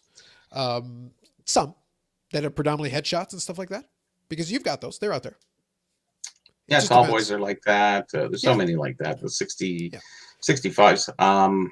But yeah, you got the 55 Parkhurst. Yeah. They have some of the action shots and 54 and 57. 57, maybe. Yeah. But yeah, nobody wearing masks back then. Anything prior to 1969, 68. I don't think anybody had a mask on then. No, for sure. And some went to the 70s even, and it was just always frowned upon, and that's why goalies retired early. Yeah, I will say, like though, especially for a lot of those older ones, we talked about some of them in the past, especially the Parkers and stuff, and you'd have like the drawn images, right? And like appropriately, what's funny about it, the reason why I mentioned it as well is that like literally beside Bobby's head, if you guys are looking, he's got the background there. He's got an image of a Toronto Maple Leaf player, and they would have images like that on some cards that were like a little bit more drawn out. It depends on the issue and the year and stuff like that, but you would definitely see stuff like that for sure. There's a ton of options if you're interested in that for sure. So Mr. LAGN's here puts in an NFT where you breed in digital racehorses. I've heard about this because I have podcasts that do like crypto and NFTs and stuff like that. I heard about this and I'm like, this does not shock me. It's everything now. There's all kinds of, there's an NFT for everything now. Everything. Just trust me. Wait until you get the Bobby Burrell knick-knack NFT. It'll be very exciting. It'll be huge. So Deland here says, I just bought a PSA membership a few days before shutdown. Was that a good or bad for me? I don't think it's either good or bad because any coupons or anything you had, they're being honored. It's being extended. So it's one of those things where like where stuff's happening, they have been pretty good about extending it. If you're curious though, talk to the customer service. You've got a shot at talking to the customer service. And check with them. But for the most part, they have been extending, especially coupons and free gradings and stuff like that. Obviously right now they can't honor them. but they have been extending them so they don't expire. But double check with the customer service as soon as you are able to, and make sure, because you don't want to lose out on something you paid for sure. That would be my advice on that. So LA Pats here says, COMC should answer emails remotely. Ignoring upset customers makes things worse. As far as shipping, I can totally understand the issue, but don't charge for expedite shipping and still delay. So yes. So there's two parts to this comment I love, which I agree with both. The first part is he does acknowledge, though, that they have started hiring some people remotely. But if you're hiring remotely, then all of a sudden you're not limited anymore by the COVID restrictions, because theoretically you could hire the world. Now, they might not know a lot. They might not know a lot, but at the bare minimum, you'd have somebody to answer the email. At the bare minimum, somebody would be able to respond. If nothing else, they respond back saying, hey, we'll look into this. Thank you for reaching out. It's not a lot, but it's something. It's not a lot, but it's something. So yes, I agree with that portion. The last part, don't charge for expedited shipping. That was my point that I said that I said at the beginning. I said, look, you could borrow a page out of PSAs. You know the shipping's the problem.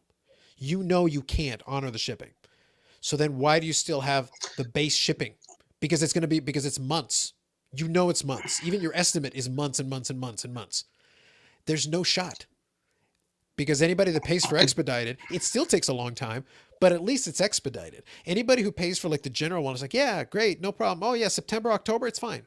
Well, what if it's not October? What if it's November, December, January, March next year? How long? There's patience, and then I'm still paying for this. Even though it's less, I'm still paying. How long are you going to effectively hold my money and not actually deliver the product? Because the issue isn't that you don't have the product. You do have the product. You just can't ship it to me. Yeah, I know they're shipping out a lot of products, but I think they're having a collation problem where they can't get the cards together fast enough to get shipped out. And I think that's where the issue is. Yeah, and it's a logistics issue. As I said, the reason why I didn't spend a lot of time on it is that I was like, look, I'm not a logistics expert. I could give a general opinion based on systems that I'm familiar with. I can use those reference points, but I'm not going to operate as a logistics expert. I defer to someone who does understand how to do large scale logistics in a warehouse environment. I'll defer to their knowledge on that. But at the same time, you are still accepting the money. And that's why that took the last portion of that comment in particular. I said, look, if you know you can't deliver the service, PSA in its infinite arrogance, because they could have just said, yeah, keep the taps on. We'll get a 20 million card backlog, a 50 million card backlog, whatever, who cares? And they could do it, and people would keep submitting the stuff. They're like, yeah, it takes 2 years, whatever. Don't worry about it. But even at that point, they're like, look, we do want to get to a point where we can you could have tried pulling the PSA stunt and said, look, if you really want us to ship it to you, it's going to be $500. Do you still want us to ship it to you? If the answer is yes, then fine. Great. You can be at the front of the line. But otherwise, we'll use this downtime. And again, you don't do it forever. You say, look, guys, give us a month or two, because it's taking 8 months anyway. So if we delay you for a month or two and we're actually able to get caught up, and then when we get back, we're actually able to deliver it to you within a month or two, you're actually ahead. You're actually mathematically ahead. You're in a better place than you would have been if we had just kept the door open. But we kept the front door open. And then you guys kept walking through, and the backlog just kept growing and growing and growing. Well, when I pay for the expedited, I'm getting pushed in front of you in line. If you're paying for the base service, I'm getting pushed in front of you. And it still takes me forever to get it. At least you have yours now. Well, I had the most recent one, but like I said, the one that I'm waiting on, this one, we'll see. Theoretically, it ships this week. Theoretically. Ooh. The previous one, but that's the thing. Like I'm already a month in on that, and I paid for one of the expedited services. Heaven forbid if you paid for one of the lower tiers. Mm-hmm. So anyway, very famous photo of Terry Shock's face full of scars. Yes. Steve would bid on a Bobby Burrell knick-knack NFT. We might be Nick to get on this, Bobby. Think about Steve, for you, I just bought this. Oh, nice. Hold on. What do you got there? Yeah. Wildcats. Okay. What's NU? Northwestern University. Oh, okay. Cool. It's a metal bank. Banks Federal used savings. to put these out. Oh, yeah, okay. Wilmette. Cool. Wilmette. It's a bank. They're from 1970, early 70s. Is that like made out of porcelain? No, it's metal. Oh, is it metal? It's metal. Oh, really? Okay, that's cool. Yeah. It's kind of neat. That's an interesting product. I like that. Yeah, something a little different. I actually used to like those old banks when you used to open an account and you were a kid. You could actually get the little banks, the little piggy banks. They would give them to you for like a certain account at the beginning, especially when you get a kids account. I know. I love banks. I picked up a couple of these. I picked up that, and there we go. As we were saying Oh yes, the before, puck banks. That's right. in the package. So I picked up a couple more of those this weekend. It was a busy weekend for deals. It was good. And that's the thing. But that's why I mentioned a little bit earlier. I was saying, yeah, all these things that we're talking about are real. But if you're a collector and you've got, I bet you can still find some stuff to have fun with. That's the point. You can still find some stuff to have fun with in whatever category you're in, if you're willing to look for stuff that is fun for you. But if you're really going to get, I enjoy talking about all those different things, but I don't get hung up on them. They did not prevent me finding some stuff that I was like, oh, this would be kind of cool to have in the collection. Oh, that's kind of neat. I like that. That's cool. And well, we didn't forget about you, Carlos. Oh, the Chicago Cubs bank. Nice. You got a little baseball theme in there, Bobby. Come on. Good stuff. I like it. Nothing basketball, though. It's all right. So let's take a look here. So we had the same thing with crickets. Helmets and pads were only around in the late 70s and 80s. Before that, they were real men. There you go. Dave is also into the Bobby Burrell trinket NFT. So we definitely have an audience for it. So when will COMC stop the dual listings on eBay? Will they just run them until they get neg bombed off eBay? Well, according to Tim, it was a temporary problem, and they have resolved it, and it will no longer be an issue. I'm sure he's had talks with eBay, and they don't want him to go. No, he said they did have a talk about whatever problem they were having in particular, because it was like a big expansion in negatives all at once. So it looked like something happened that really, really prevented them from shipping out stuff, and it was a big problem because they got slammed with 1,200 negatives in a month. So obviously at that point you get on the phone with eBay and look, hey, there's a reason for it. 4 reasons. We'll fix it, but just chill out and give us a break here. So yeah, talking about those banks, absolutely. So now we know there is a market for the Bobby Burrell trinket NFT, which is good to know. Yes. That's exciting. But yeah, I think, like I said, my part of the reason we talked about earlier, part of the reason I didn't spend too much time on the COMC thing is because there wasn't that much interest in it, and there's nothing we can say. Like there's nothing we can say that's going to change it. The only thing I can advise, and I'll repeat it for folks that weren't here in the early part of it, the only thing I advise is if it's problematic to you, the point you don't want to deal with anymore. Like I said, I don't even like COMC right as a platform prior. I dealt with it because it served its purpose for me. It had certain aspects of my collections and sets I was working on stuff where it was useful, but I still didn't like it. Like I tolerated it. But then you add more complications, add additional costs and things. Well, it's like, I was only tolerating you before, and then you've made it worse. So it's like, so for me, it's I'm looking at what opportunities I can do over the next, trying to wind things down, take some stuff off the platform, clear the credit that I have off of it, use it, clear it. And then hopefully once I've done that and I've gotten the cards that I want off of it in the next little bit, I would love to just turn off the tap, forget the website exists and not even deal with it. We'll reconvene in 2022. We'll see what happens. In the meantime, though, I don't want to touch it. Can you take the money out as your credit in There's a couple of avenues to extract credit if you wish, but there are fees to it, of course. You can take it with PayPal. You can get a check if you want to go that route. You can convert it into blowout. You can convert it into a blowout gift certificate. I guess it depends on how much credit you have, right? Yeah. My theory would be to have so little credit that it'd almost be like, I pick one of the smaller options. I don't really want to have a ton of credit to have to extract. That would be terrible. Yeah. Yeah, if I were COMC, I would only do the auctions on eBay, not buy it now, etc. Well, yeah, the buy it now ones are the ones that are really taking up a lot of their volume. Now, here's the thing, though. I understand the point that he made regarding they have a certain amount of limit that they need to have in order to maintain like their super power seller status or whatever they call it now. I get that. But then when you're having a logistics problem sending stuff out, that feels like it's the least of your worries. Because he was basically saying, it's like, well, it would raise our price and then we'd have to charge more. It's like, well, right now, that's not really the problem. If later on you're telling me that later you're going to have to raise prices. So what are you doing now when I ship? So raising prices on something else is like, the Titanic's sinking, but there's an extra hole. Guys, we have to avoid adding an extra hole. We're already sinking. This is not the problem. And by the way, like I said earlier, I don't think COMC is going under, but I'm making the point that like you've got bigger fish to fry than this specific fee being a problem. I feel like that's the least of your worries. They have the demigod.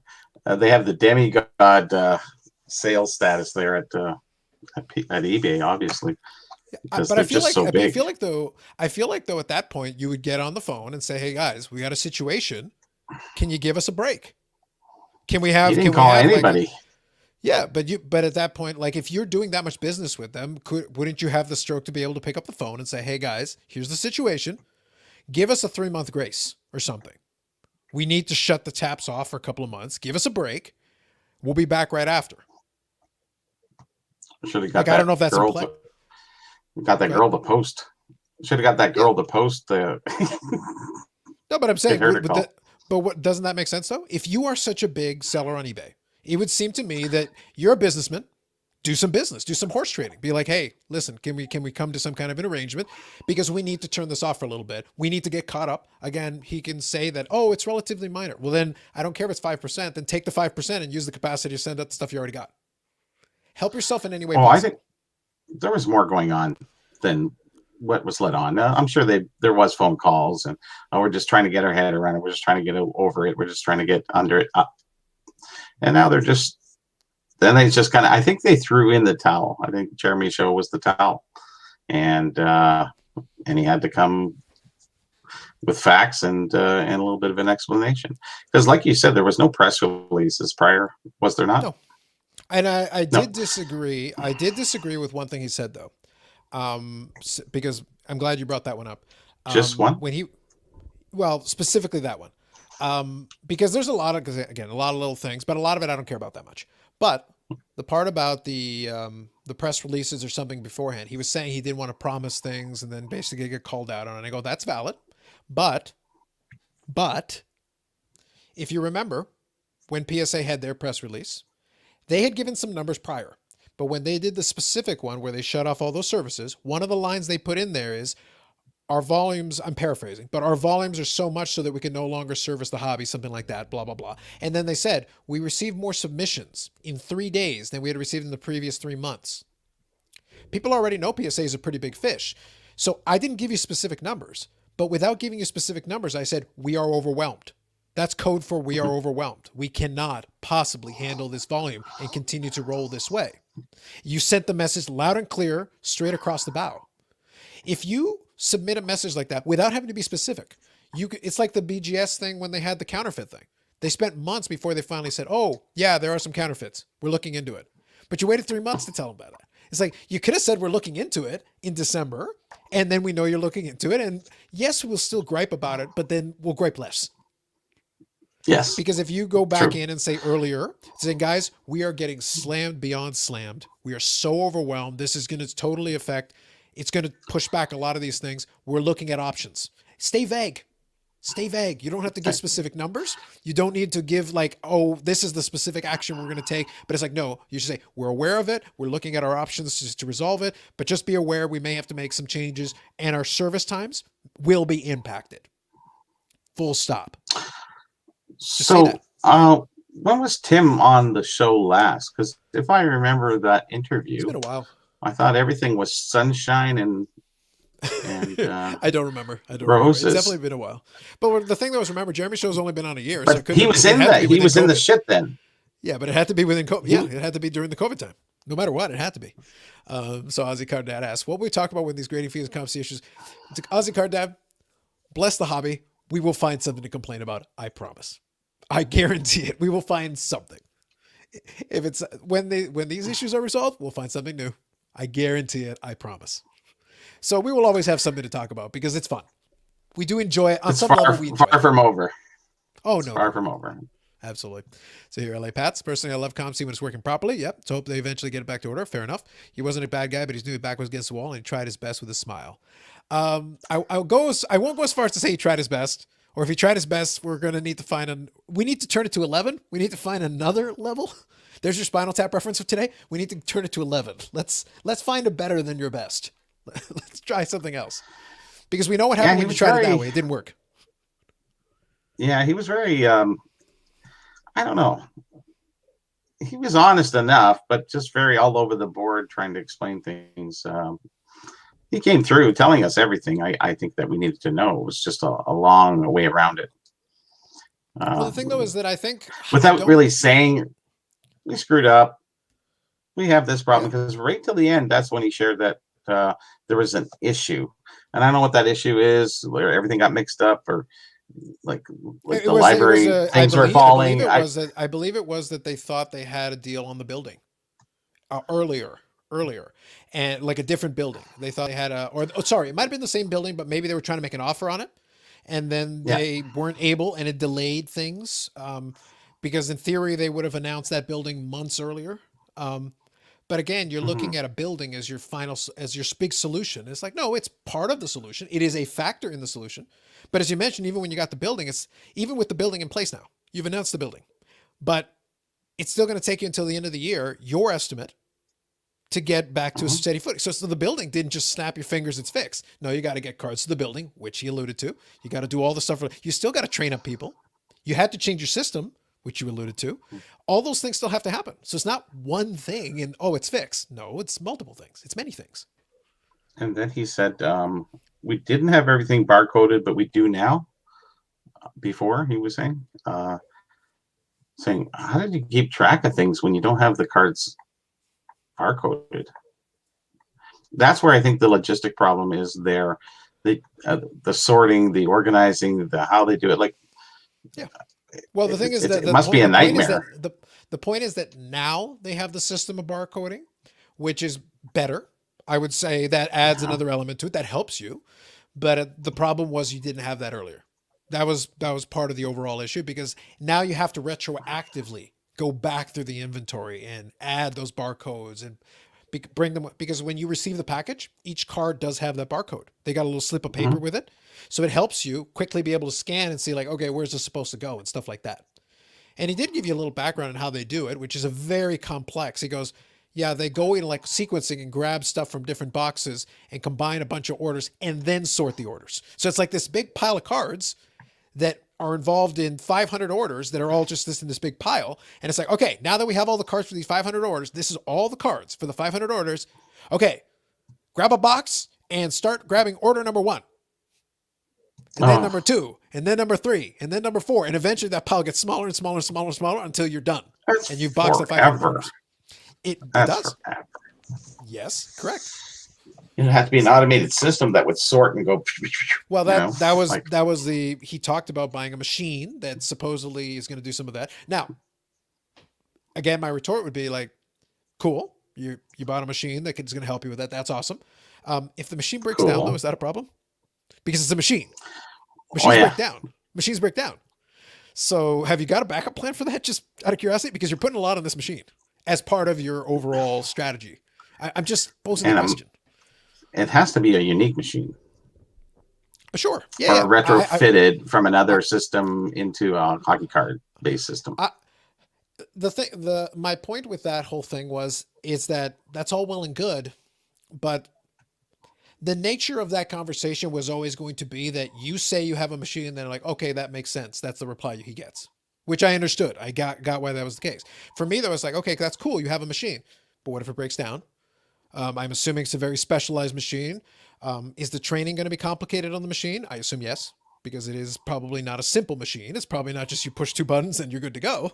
You might need some kind of an operator around somewhere. Order 1 right here. It's kind of a complicated thing. I'm assuming there's a couple of things to it. It's not just, we bought the machine. Okay, that's going to fix one of the problems. Maybe it'll help, but it's part of the solution. It's not the first thing.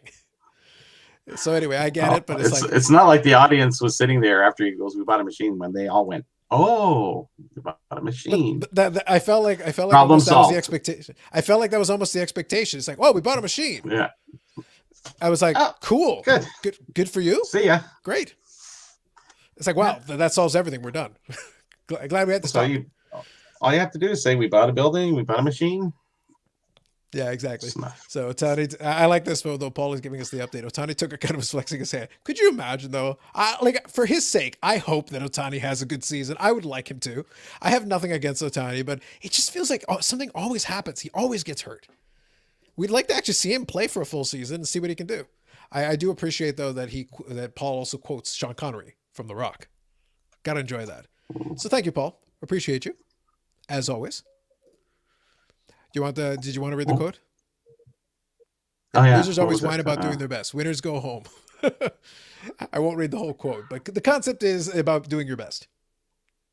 Losers always whine about that's Exactly. Okay, so Gareth here, and I've also had some cards added to the account. I've never submitted cards to them. I asked on the stream how often this happens and who can I call to fix this thing and not play email tag. Add cards added to your account. Oh, okay. That you didn't have.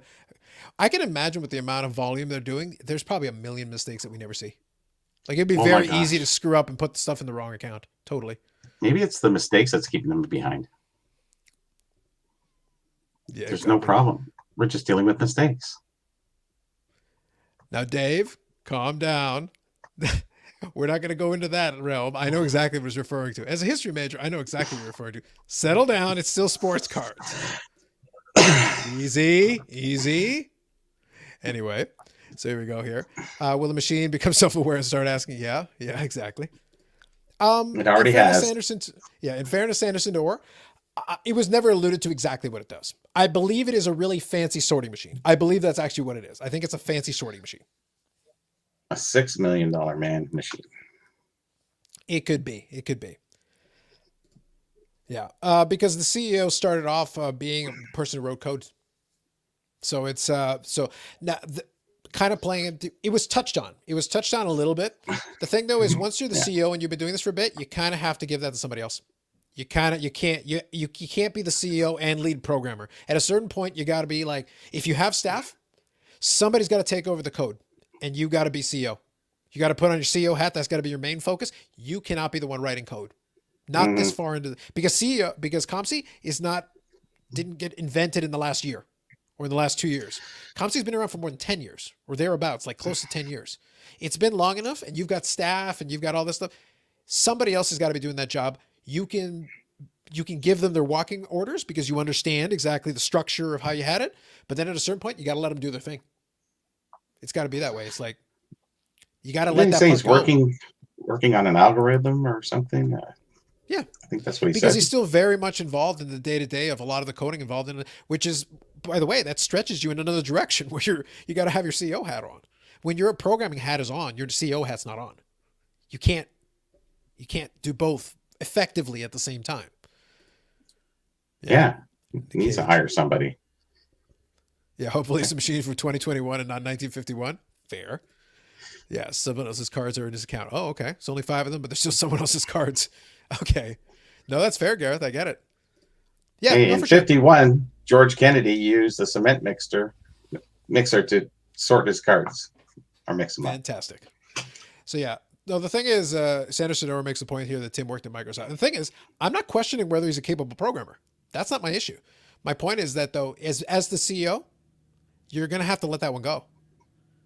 Bill Gates was deeply involved in the early days of Microsoft too. He was right there. He was involved in when they were doing a lot of the initial builds. Now, they didn't program everything. If you go back in the history of Microsoft, they might have borrowed some code from somewhere else. But he was deeply involved in the nitty-gritty, the absolute every single detail at the beginning. But as Microsoft got bigger and bigger and bigger, there came a day where Bill Gates couldn't operate. He didn't know everybody by name. He couldn't specifically demand a code change or something. He didn't have the luxury anymore. Now, again, Microsoft's a lot bigger. I understand that. But in a smaller scale, there's got to be a point where you back up the trolley. You got to be like, look, man, you can be CEO or you can be lead programmer. Which one do you want to do? If you don't want to be CEO, then let somebody else be CEO and let them operate that side of it. And you can do all the programming you want. You can go in the corner and do some code. But if you want to be the CEO, you got to focus in on that, and you got to find somebody you trust. Let them run that side of the operations. You want to give some input from time to time because you have that experience and you understand it. You can give them your vision, but then you got to let them roll with it a little bit. Let them do their job. Delegate. By the way, that doesn't require me specifically knowing COMC circumstances. Delegate is a very standard thing that happens as a company scales up. Eventually, the head has to delegate. It doesn't matter what business you're running if you get big enough. Mm-hmm. That's business So school Bill Gates 101. invented the interface, right? He didn't invent the computer. The computer was, I think it was a military invention, and he took that and started running with it from then. So he didn't make everything, but now he owns farmland all over the world and Monsanto and everything else. So, welcome to the computer world. Yep, absolutely. So quickly, I'm zipping through here. So how much Dave says here or earlier. Yeah, here's the only thing the COMC has going to use is the algorithm. Yes. Yeah, so here's a Vince McMahon reference. It's in every aspect. Yes, and that's been to the detriment of WWE. Now, in fairness, he tries to be in every aspect of it now, but even then, he's got multiple writers. Now, does he have the final word on stuff still? Yes. But has that been to the benefit of the product? No, not really. But even though he delegates and controls every aspect of like the main thing, there's a digital department. There's a digital group. There's folks that do the social medias and whatever. He's involved, but he's not standing over somebody's shoulder, telling them what to post on Instagram. So yes, he's involved a lot in the creative and the main business, core businesses. But at a certain point, there's certain aspects of it, like his daughter operates certain parts of the brand and doing that, and his son is back, so he's doing certain things over there. So he does have some trusted lieutenants who at least have a little bit of control over their fiefdom. So even in that situation where it's the family business and he's still kind of the kingpin in the center, there is still some fiefdoms in there where they do exert some personal control without having to run every single thing through his desk, if that makes sense. So there's still, even in that situation, you're still got a little bit of delegation, even if it's not complete. It could probably be more delegated, but he still delegates a touch. I said most of the comments were pure comedy, very entertaining. Yes. Yeah, I suspected the chat would be fun for folks. I didn't read it. It was running so fast. I just forget it. I don't doubt it. Jeremy covered it up. He was smart. Yeah. Under your direction there. That was funny. I do think I did catch. I think he put the scroll. He put the little scroll at the bottom, I think, a little bit. Where he said the Q&A would be later or something like that. Yeah, I did think he put the scroll in. Which is good, yeah. So that was kind of the suggestion I gave him. So he did take that suggestion under advisement. So that's fair. Bobby Schmutz. I'm not familiar. Schmutz. Does that one ring a bell? Bobby Schmutz. Does the name ring a bell? Yeah. Yep. Oh yeah. Okay. Played in the 70s. Who did he play for? He played for, if I'm not mistaken, was it Philadelphia? Was it this one here? Boston. Okay, gotcha. Sanderson. Sounds fair. I wasn't too familiar, but thank you for bringing it up. Appreciate that, and thank you, Sanderson. A common name you remember. I can imagine. Yes, absolutely. But yeah, we all have those familiar names from our era that we remember, and although you might not know the player personally, you just remember him playing. No, that's fair. I still like Nikolai Habibulin. The Bulin Wall. Habibulin? It's Habibulin. Habibulin. Sure. With the extra phlegm in there. Very critical. Exactly. Yeah. Sounds good. So here's the thing, guys. I'm actually good to chat here for a little bit longer. Timing wise, we're actually pretty good. But my question is then to you. We talked a little bit about the COMC thing. We talked a little bit about the PSA thing, the SEC thing. I'll do one little spoiler and I'll show off one more card here in a second. But is there anything else you guys want to touch on? Either any of those topics or anything else. I'm leaving it open. So you guys kind of have to let me know. Otherwise, though, we can definitely, we can continue or we can wind it down. I'm open to both, but I kind of need to know. The direction is going to have to come from you guys because we have touched on a lot of those topics already a fair bit. And from the show itself, I've given you what little I can out of what's there. Obviously, we can critique certain pieces, but like that's why I was really hesitant to do it at the outset because you guys really didn't have anything specific you wanted to touch on. As we've gone along, Bobby brought up a couple of things, which is fine. That's great. But I had like almost no opinion when I was done watching. It was like, okay, good to know. Thanks for sharing. Okay, end of the year, early next year. Thanks. There's not been many rookie or record prices with the rookies lately, has there? It's almost like that part of the market has kind of died down a lot. Well, you can't. You know how we were hearing weekly. Well, Yeah, not even records, just hell, this one sold this night, sold for this much this night, that night. I don't know. But there was a finite limit though, how far that could go. You can only keep resetting before you're like, eventually somebody's like, okay, so who do I sell it to? Like Exactly.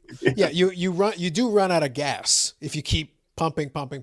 I will say though, there was I've got it here. I'll show it really quick. Thank you for reminding me. Actually, I did have one record sale that was kind of interesting. I can show you guys.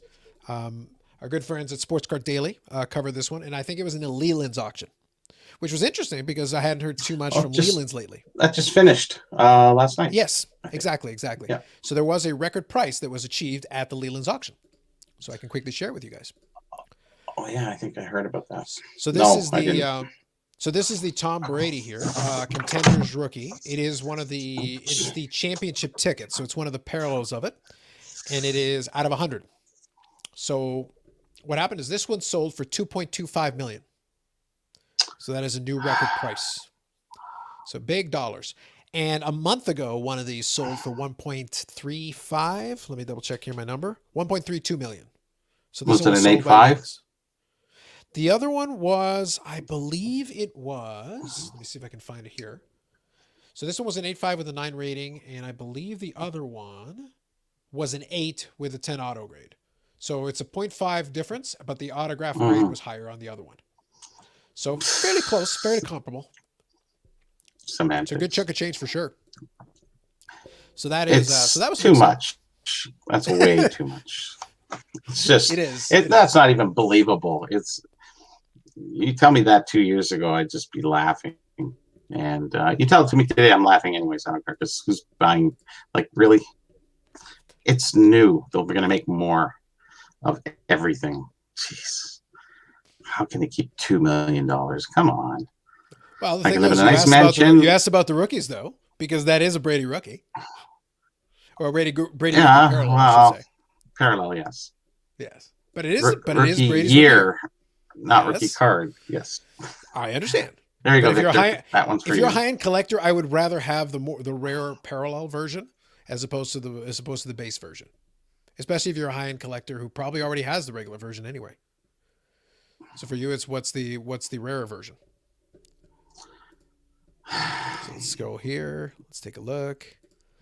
Yeah, so Steve adds here, Michael Jordan joins the $305 million investment firm behind NBA Top Shot. Yeah, that is kind of, I did laugh about it though. Nice. It is, I would say so. I do think though that Jordan, being the consummate businessman, just looks for the opportunity because the NBA is very invested in Top Shot. It's one of those things where like the NBA, because the NBA gets a cut and the players get a cut indirectly. So they're all collectively invested in making Top Shot as good as it can be. Whatever that's going to be. Well, Last Dance led us to believe that he likes to gamble. Yeah, the thing is, like, he joins the $305 million investment. He didn't invest $305 million. Michael Jordan is smarter than that, but he invested some money, and if it works out for him, he'll make some money. So it's just a matter of like, yeah. At that point, though, Bob, what do you do with all that money, right? But at that point, you do it for sport. It's like gambling then. See, I told you. I knew he had a gambling problem. Yeah. I knew it. Damn. Yeah, why not? So let me just take here. Well, yeah. At that level, you can just buy any card, every card. Wow. Okay, so 1 second here. Let me just take a look here. So quickly, I'll read LA Pat's comment here. The rookie card craze in the market is funny. Superman rookie, Hulk Hogan rookie, Rolling Stones rookie. No, you're not the only one who thinks it's odd. It's hard I do enjoy that we can have characters have a rookie. As if they have like a year. Hulk Hogan's different. No. Hulk Hogan, at least there's a definable year. There was the first year that card was produced as a professional doing that. But like Superman. And it's a sport. I get you, but like Superman, the Incredible Hulk, as opposed to Hulk Hogan. Stuff like that. Well, that's fiction. I understand, but that's what I mean. Like, it's a fictional rookie card, so it's going to be FRC. It's a new moniker I made for it, so it's fictional rookie card. We'll get that down with Victor soon. Nice. Okay, so I like this. So I want to grab Paul's comment here. So Paul says, card porn is posted about the Brady. A message from PSA if you look up the card number. So I've got it up here. I'm going to take a look at it with you guys. So apparently if you put in the card number for a Brady, then you get this. So notice from PSA management, if you own the item with certification number here, 272-183-42, please contact Jackie Curiel for an important message. So apparently Oh, there's she's some kind of an issue. that's who I contact. Who contacts me a lot, Jackie Girl. Yeah. So apparently there's When some they kind of have an questions issue. about stuff.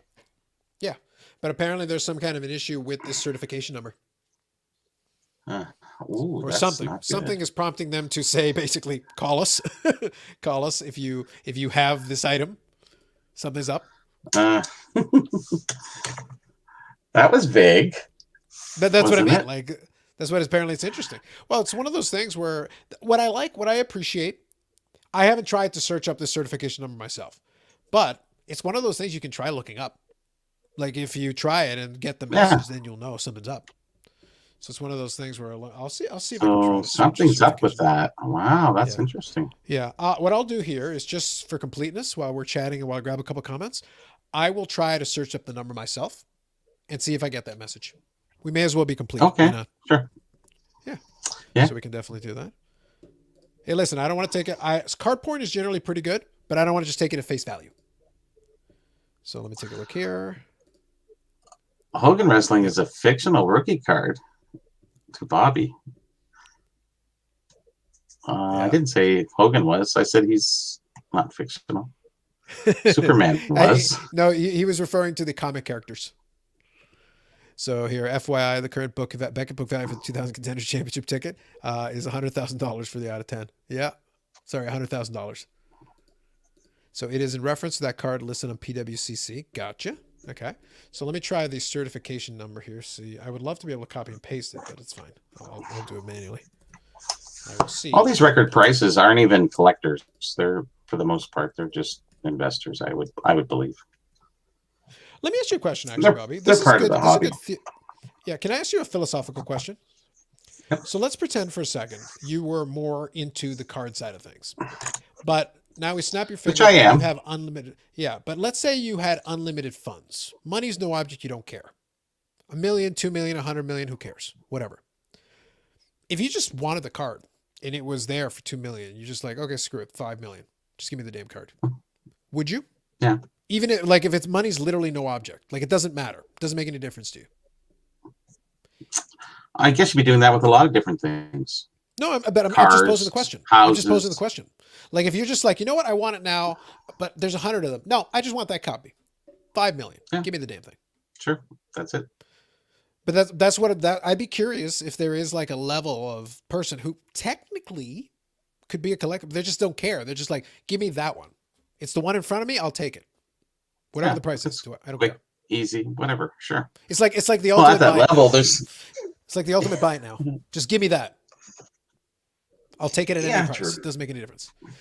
I just posed the question because I could imagine somebody being in that position where like they genuinely don't care. And for them, it's like, yeah, sure, whatever. I think at that level, you become a little eccentric with your buying habits. If you have that much money. So I can confirm that if you put in that certification number, you do get the message. So it is there. The same message. Yep. Yeah. I just tried it myself directly in the PSA certification thing. Just to try it. So, yeah, that specific serial number for whatever brings up that message. So that's real. That's not good when it's Jackie. Oh, actually, Joanne's her manager, so or Jennifer, is it? One of the two. Yeah. Sanderson here. So I'd like to say I'm looking forward to to watching Bobby and Charles' new channel next week. There you go. I know Charles was on the thread earlier. So good stuff. Good stuff. So that is official. You'll be on episode 2 coming up next Friday. Yep. Right on. Yeah, next Friday. Yeah. Wait, is it 1 week or 2? So like right now we're on Sunday. Know. Is it this Friday or is it the following Friday? I don't remember. I assume it's this Friday. Okay. Well, that's fair enough. You guys will get a chance to connect and double check anyway, so it's all good. There's enough time. So Leland's auction closed for $2 million plus. Yep. No, that's fair. I will say though, it is easier. The thing though is that I'll be honest with you, and I'm not worried about Aussie Card Dad's point here with this. What I would point out though is, regardless, a person doing a character, even if a person does a character, forget about let me separate this from the comic book thing. Like Superman kind of playing Superman? Well, if you like take the actor, an actor, let's say an actor playing him in the movie, like Christopher Reeves. Okay, so if you get a Superman movie card, and you take Christopher Reeves as Superman, that could be a thing because you've got a specific date, right? But if you take a Superman as a character in the comics, you could have but Superman started in like 1932, 42, Action Comics, something 42. Like that. I think it was earlier. I think it was in the 30s, or maybe Batman was in the 30s. Doesn't matter, one or the other. They were both many years before before the Batman, Adam West Batman came into being in 66, or before, and there were a bunch of different ones. For TV shows of Superman leading into the movies in the 70s. So like, if it's the portrayal of the actor, I'm willing to separate that. So Hulk Hogan, if you want to treat him, I treat those guys as almost like they're characters. They're real people that happen to play a character. And you can have, to me, in pop culture, a rookie card of a character. But for the cartoon part, if it's the real cartoon, that's really hard. Because it's like, okay, if they had come out with a card in the 40s, though, to me, then that would supersede it. So it's like, it'd be really tough. So, was that Charizard's rookie card that sold? Well, here's the thing, though. That's the initial creation. In 1999 was the initial creation of the character. That's the first set of cards that ever came out. The characters were created right around that time. So it's contemporary. I feel more comfortable with that is the way I would put it. Does that make sense? Sure. Yep. So no, I understand that. I get it. I get it. Yeah, it's very tricky beyond that. So it's one of those things here. So let me quickly check. Maybe not rookie card. Maybe for that kind of stuff, they could come up with something else. The thing though is like, so maybe the real question is, what is a rookie? Does it have to involve a sport? Like, I know rookie is that's what I mean though. So technically you could have a rookie card of a variety of things. It doesn't have to be a sport. No. Yeah. True. So it's kind of tricky. I get the point. Screenshot of the full post. Okay. Sounds good. So let me take a look here. So I'll have to see. You'll have to let me know, Steve. So is it text or Instagram or whereabouts? I didn't see anything yet, but I can check. Nope, nothing yet. Not there. Okay, that's fine. We'll figure it out. It's all good. In the meantime, we'll go back here. I'll keep going. Seb says, I can't stop imagining the machine being RoboCop, walking slowly in the building to get cards one at a time. See, if they employed RoboCop, listen, if they employed RoboCop, take back everything I said. I'm willing to give him some leeway. Because I think RoboCop will eventually fix this. I trust RoboCop to fix this. I think he'd get the orders right. It'd just be very, very slow, as Seb said. Yes, exactly. I'm okay with that. Listen, I'd be entertained. If I get RoboCop dealing with this issue, you know what? I like it. All right, I got it, Steve. I haven't seen it yet, but once I get it, I'll take a look at it. I just haven't seen it come up yet. No worries. Thunderlips. Wasn't he in Rocky's Thunderlips? Or was that his it was Rocky 3. It was Rocky 3. The thing though is that the Rocky is Rocky 3. It's the one with Mr. T. Yeah, I remember. Yeah, but the thing is, by that time, Hogan, the 82 card was when he was in the AWA. So he was Hulk Hogan, but it predates him doing that in WWE. So that so they did get there eventually. But the 82 still predates it. So I think that's still reasonable. I buy that for $1. Absolutely. Do you love our movie? There's Rambo. That's a vending machine card from Rambo. Nice. Well, they kind of got away with it being Rambo. Wouldn't you like to get one of these in a vending machine? I want the watch. There's one watch in the whole thing, and you'll never get it. You know how many quarters I spent on this? I usually got a little hamburger or something. Anyways. I like that it's not Rambo, even though it like totally looks like Sylvester Stallone. Oh, that's It's not even that's how they get away with. There's no pretenses for subtlety. It's gumball machines, a 25-cent kind of thing, and you know they're just throwing it up to make it look like that, so that they'll make the sales. But they didn't have to pay any copyright. There's no copyright infringements then. Right. But boy, they could have taken them to court. But it's a vending little machine company. What are you going to do? No, I believe it. I think there were some liberties with the copyright on that. I have another one. What's it? Star Wars. Nobody likes Star Wars up there. See these little things that they would put in there? Yeah. Okay, so but this is actual Star Wars. This is actual Star Wars. I was going to say, there's no copyright there. I don't know. There's no copyright there anywhere on it.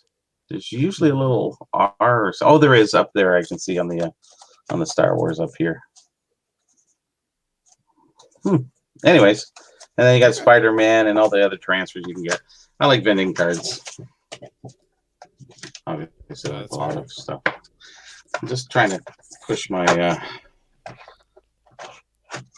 NFT knickknack.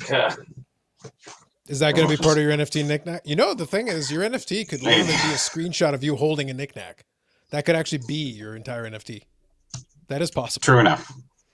Yeah, it does not have to be tangible. Just call it art. It's art now. Art. It's a very loose. It's a very loose definition now at this point. You having any luck finding that thing? No, I wasn't. I'll be honest. Steve said he sent it by text message. I haven't seen it, so I don't know. Usually, I get the text message pretty quick. I've seen from the general chat, but it's not there. Okay, I don't know. I believe him, but I have no idea. So, do you have any Kiss memorabilia, Bobby? You ever collected anything? You're part of the Kiss army. With Kiss, I've had a few things.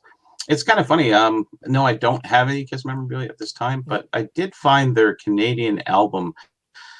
I was going through, I don't know where I was in my condo, and somebody threw out a bunch of records, and I pulled one out, and it was a Canadian Kiss. I got $300 US for it. I went, what the heck? It was kind of cool. So there's always money in something.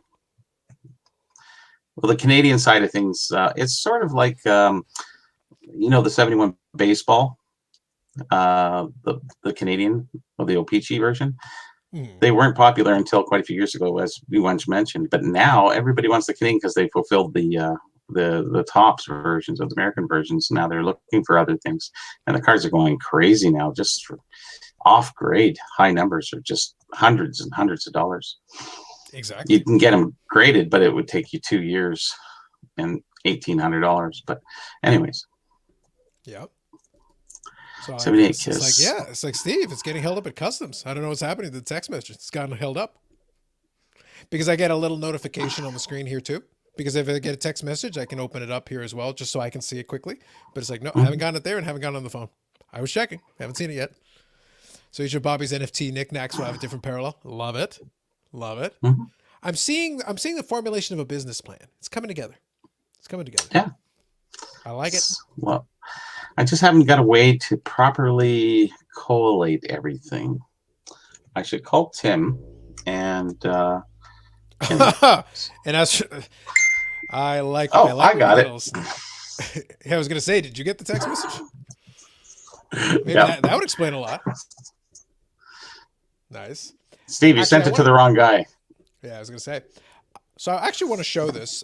This is a card. This is a card in recent eBay pickup. So this wasn't the one I was originally going to show, but I love the picture because I think the picture actually does a little bit of justice to the card. I want to show it off a little bit. So quickly, I'll grab Robert's comment here.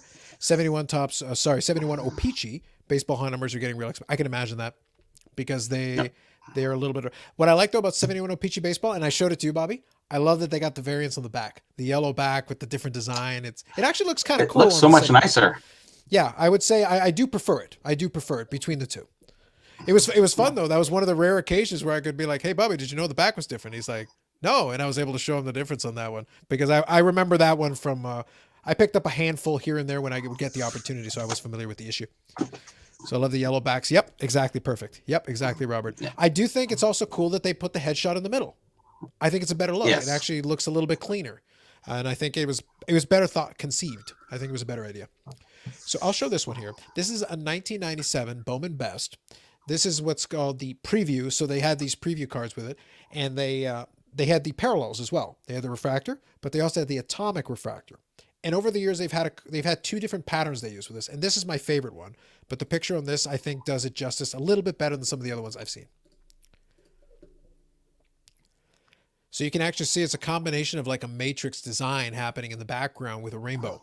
So what happens Mm. is as you move the card around, it's like a little matrix moving around. Basically almost like a computer looking matrix thing that it goes in a rainbow depending on where the lighting is. And because of the angle they took of the picture with the light, they're able to show off a little bit of this going. So you get a bit of a crisscrossing pattern with the rainbow thing. It's actually a very neat looking card. I'm a big fan of a lot of these late '90s when they were definitely experimenting a lot more with the technology side of it. Now, for whatever reason, though, and I feel like at one point I knew the answer, but I don't know. At some point early on, this design came out one year, but then they switched the atomic refractor and they changed it to what later on would be considered in later issues, like more of a cracked ice design. I actually prefer this. I prefer this style. And later on, I'll show you guys with the cracked ice. So those of you who are not familiar with it, very different, but they were still considered atomic refractors. And I was like, but you completely changed the technology. You changed the way it looks completely, the actual way you did it. But I did appreciate that in the late '90s they were trying to be a little bit experimental with it. They're like, okay, we've never done this before. Give it a go. Let's try it. So I always thought that was kind of interesting. They're cool looking cards, and in baseball you can still get those pretty cheap. If that was basketball, I showed a buddy of mine. I showed him a Michael Jordan from the same type of era, and those things are like $5,000 and $6,000. That was Vladdy Senior, available for the King's ransom of $15. Wow. Hmm. So I was like, you know what? I get the cool looking card, a lot more reasonable, and I like Vladdy Senior. I liked him as a player when he was out there playing with the Expos and then later on, and he's a Hall of Famer, so it's pretty fun for me. I get the card pretty cheap. Bowman Best so underrated. Yeah, I enjoyed them quite a bit. So let's see if I can find it here. So guys, what I would say is it's been pretty good, the comments, and I appreciate you hanging out. I think we had a record turnout tonight, so that's actually been really fun. So that's kind of cool. But what Really? I'll ask you, and this is where I would go. Go ahead, Bobby. No. I just surprised it was a record turnout. It was, yeah. What I will say though, and this is kind of my question, I'm still kind of in the same thing. To be honest, I don't really have any other agenda items. We talked about the PSA thing fairly well. We talked about the SGC one fairly well. We gave the COMC more than I actually intended to because some of you guys were interested. So I was fine with it. You know, if there's something to talk about, I'm cool with it. But in terms of that, I got nothing. Like we did a pretty good job between Friday and tonight, and we've had a couple of hours tonight to chat through a couple of things. So I'm really I don't know what to tell you. That we even covered the Brady record sale, but it's like, yeah. Otherwise, like a lot of the news we were able to get through earlier in the week, and even the channel I had an opportunity to at least touch on basics of all those things. And then obviously on Friday we had a good long chat about it. So if you didn't see that, you can definitely check it out. We gave much more extensive thoughts on all the above. I just don't know what else to touch on tonight without just rehashing the same ground. And I don't want to necessarily just go back to the well and be like, yeah, let me just repeat what I already said on Friday. And I ran out of knickknacks, so. Ooh, that's tricky. Unfortunately. Well, new ones. Yeah. I got lots of others. Don't you worry. Oh, I believe you. So let me show real quick here. This is the more cracked ice type of design. So this is what they consider. So this is more of a cracked ice type of design here. This is a more modern Bowman's Best. But what happens? Oh, no. Yeah, so you can see it's got like this kind of. So the other one has like a matrixy thing, and this one is kind of like it's meant to look like cracked ice, but they borrow like it's not as cool to me. The other one I really like, and when you move it around, when I get it on video, it'll actually be a lot more pronounced. When I move it around, I think it'll be a much more interesting view because once you can put it on with movement and light, it'll really show off what it can do, and I think that's a lot of fun. But they really had a lot of fun with that late '90s, and I thought it was really well done here. Okay, so Jeff here has a question. Yeah, okay, cool. So do you have a 97, 98 Zenith gold Medano? No, I do not. I have the 5x7, the gold Impulse is one that I have on my want list, and the Z Gold, the small one out of 100, is also on my want list. I can say that the small version, the biggest problem it had was that year they did the 5x7 Dare to Tear. So in order to get the small card, you had to cut open the big card, and some people would refuse because they would build sets of the uncut. So there's a very good chance some of those are sitting in those sets to this day, uncut. Mm-hmm. Never to see the light of day. So even though it's a print run of 100, I don't think we're going to see 100 of them. So that's been the problem for about 23 years. That is just, they're out there, but when they go out there, the price is, the 100 is a misnomer. They don't appear very often. Some of them appear, some of them don't, but they tend to go appropriately priced based on that, because the people that are aware will pay good money for them when they do pop up. So that's the biggest reason why. For some folks, the design on them isn't too interesting, and I agree. It's pretty plain. It's just kind of a foil. It looks all right, but it's not like amazing. But they're actually really rare. They're actually just flat out rare because of that. No, I appreciate that, Aussie Card Dad. I tend to agree. No, I appreciate that, Ty. Sounds good. Yeah, they all seem to be super tough, though. It is. So the set was 150 cards, I believe, if memory serves me, out of 100. So in theory, they should be available. Not really. They appear from time to time. I have a search for every single one so that I wouldn't accidentally miss the Medano. I have a general search for them. I just want to see them, any of them. The lower bobblehead, I guess. Yeah. The Bauer bobblehead. Yeah. Bauer. Yeah, the Bauer bobble. Screenshot. Moving forward, watch out. You should get a riser, and then the Johnny Bauer bobblehead can just be there. And when you make a point, you can just make it nod. Yeah. Well, you don't really want to make it nod. It kind of bangs into the neck. Oh, is it one of those? Is it one of those? There. Yeah, well, they all do that, especially the Perrant. You can hear it. The Bauer head doesn't move as much, though. Oh, yes. Okay. I do find that's kind of annoying, though. I do find that's a little bit annoying. Because I hate the sound. No, because it feels like if you're not careful, you could very easily chip it. Very easily chip it. No, like you have to be. It's not if. It's if. Yeah, if you do, it will chip. The biggest thing with bobbleheads is all around the bottom of the neck. From the ones from the 60s and early 70s, a lot of them crack. Yeah. It's only paper mache kind of whatever. It's not very good. Yeah. These, just keep them on the shelf and just leave it alone. No, that makes sense to me. So here, I'll just grab Seb's question. So he says, would you sell all of your Soto? That will help you get all the Medano you want. So the answer is partially yes. The thing is, a lot of the Soto ones that I have, some of the more limited ones, were purchased with the possibility that someday, like right now, they're in the collection because I enjoy them for what they are. But there's a bunch of them that I would be very comfortable selling. There's a handful that I fully intend to keep, period, because I think I don't need all the copies, though. I have multiple copies of some of them. And that was in the off chance that he does continue to play well and the price on those do appreciate. I would appreciate having extra copies so that if I do sell one, then I still have a copy for myself. So it's one of those things, when the opportunity presented itself, I would grab an extra. So I would sell most of them, but, and Seb is in a similar boat as myself. Here's the truth, Seb. Most of the cards that I want, I have. Now, there's still cards on the checklist that I need, but it's one of those things where I'm willing to chip away at it over time. But the really like grail high-end cards that I really want, I've got 99% of them. There's only a handful now left that are really like, if it came up, it would be like, oh my goodness, maybe I'll marshal my resources to get them together. But it's a handful now. I can count them on one hand. There are other ones that would fall like in a second tier. They'd be cool to have. But most likely I can probably just afford to buy them if they came up for auction or something. Yeah. Because those ones don't require quite as much. So it's like, yeah, I just buy them. Then I wouldn't really need to sell anything off. Would I be willing though? For sure. For some of the grail ones, probably.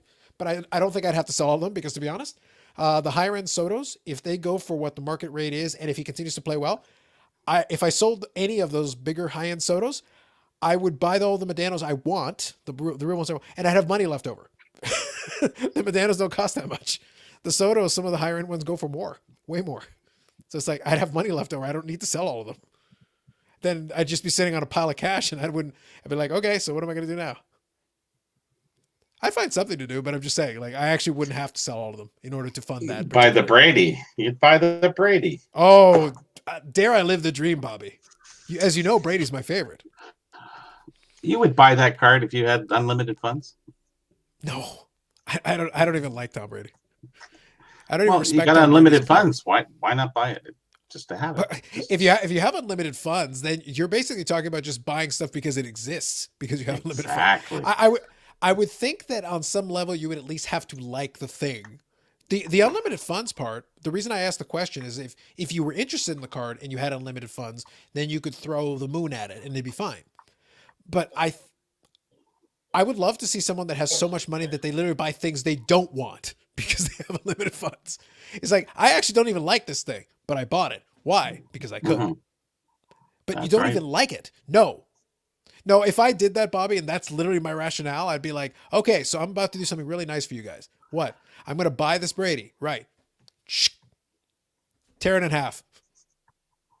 Eat it, peasants. If you had a, if you had, if you had unlimited funds, you'd be dangerous. Absolutely. Without a doubt. I would probably do something like that and really the infuriation, the hate. It'd be like, you just spent $2 million and you tore it in half. Yeah, I tore it in half like a Pro Set card. Yep. Like Yep. Brian Price and the Vesna pads. Nice. So Robert here That's says kind Jays of 1, 2, or history. 3 in New York. That is correct. I mean, the early 90s Indians, lots of hitting, questionable pitching. I'll be honest with you. If they were like the early 90s Indians right now, I would be quite happy because I think I think he's right that the hitting is good. The pitching is very questionable. I'd be very curious to see where that would go from there. I just want them to play well. As long as I'm having fun, watching that team, that's going to excite me. I think that'll be fun for me. I'll enjoy watching the games. I'm looking forward to that. I've been banned from New England. Yes, I am truly devastated. I will never be able to go to Foxborough. Never live my dream. I'll get over it. But thank you, Sanderson. Curious to know what your next collecting goals will be once your Medano collection is complete. Well, I would say in fairness, what I was saying to Zeb is that we're talking about the absolute, we're talking about like the biggest ones, right?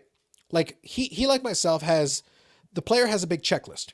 And the way, I'll give you the short version, high level. Medano has like 5,600 cards in the checklist. I have just shy of 2,000. My goal was to get to 2,000, and I'm very close. I'm at 1,987. Like I'm extremely close. That was my goal for this year. I made my goal intentionally easy to hit because I was already tracking well into getting there. The reason though I made it easy is because I wanted to be able to then scale back and just be like quality over quantity. I could be really selective about the pieces I added. Like that Medano I got is actually a nice patch piece. I like it. I'm a fan. Now out of that 5,600, just under 4,000 of those are during his playing days. Those are always going to be more favored to me. The playing days one are worth more to me personally, just because they were during the years he actually played. Because going forward, he's in the Legends rotation. So Upper Deck will make cards of him all the time in a bunch of these sets, and it'll just keep going forever.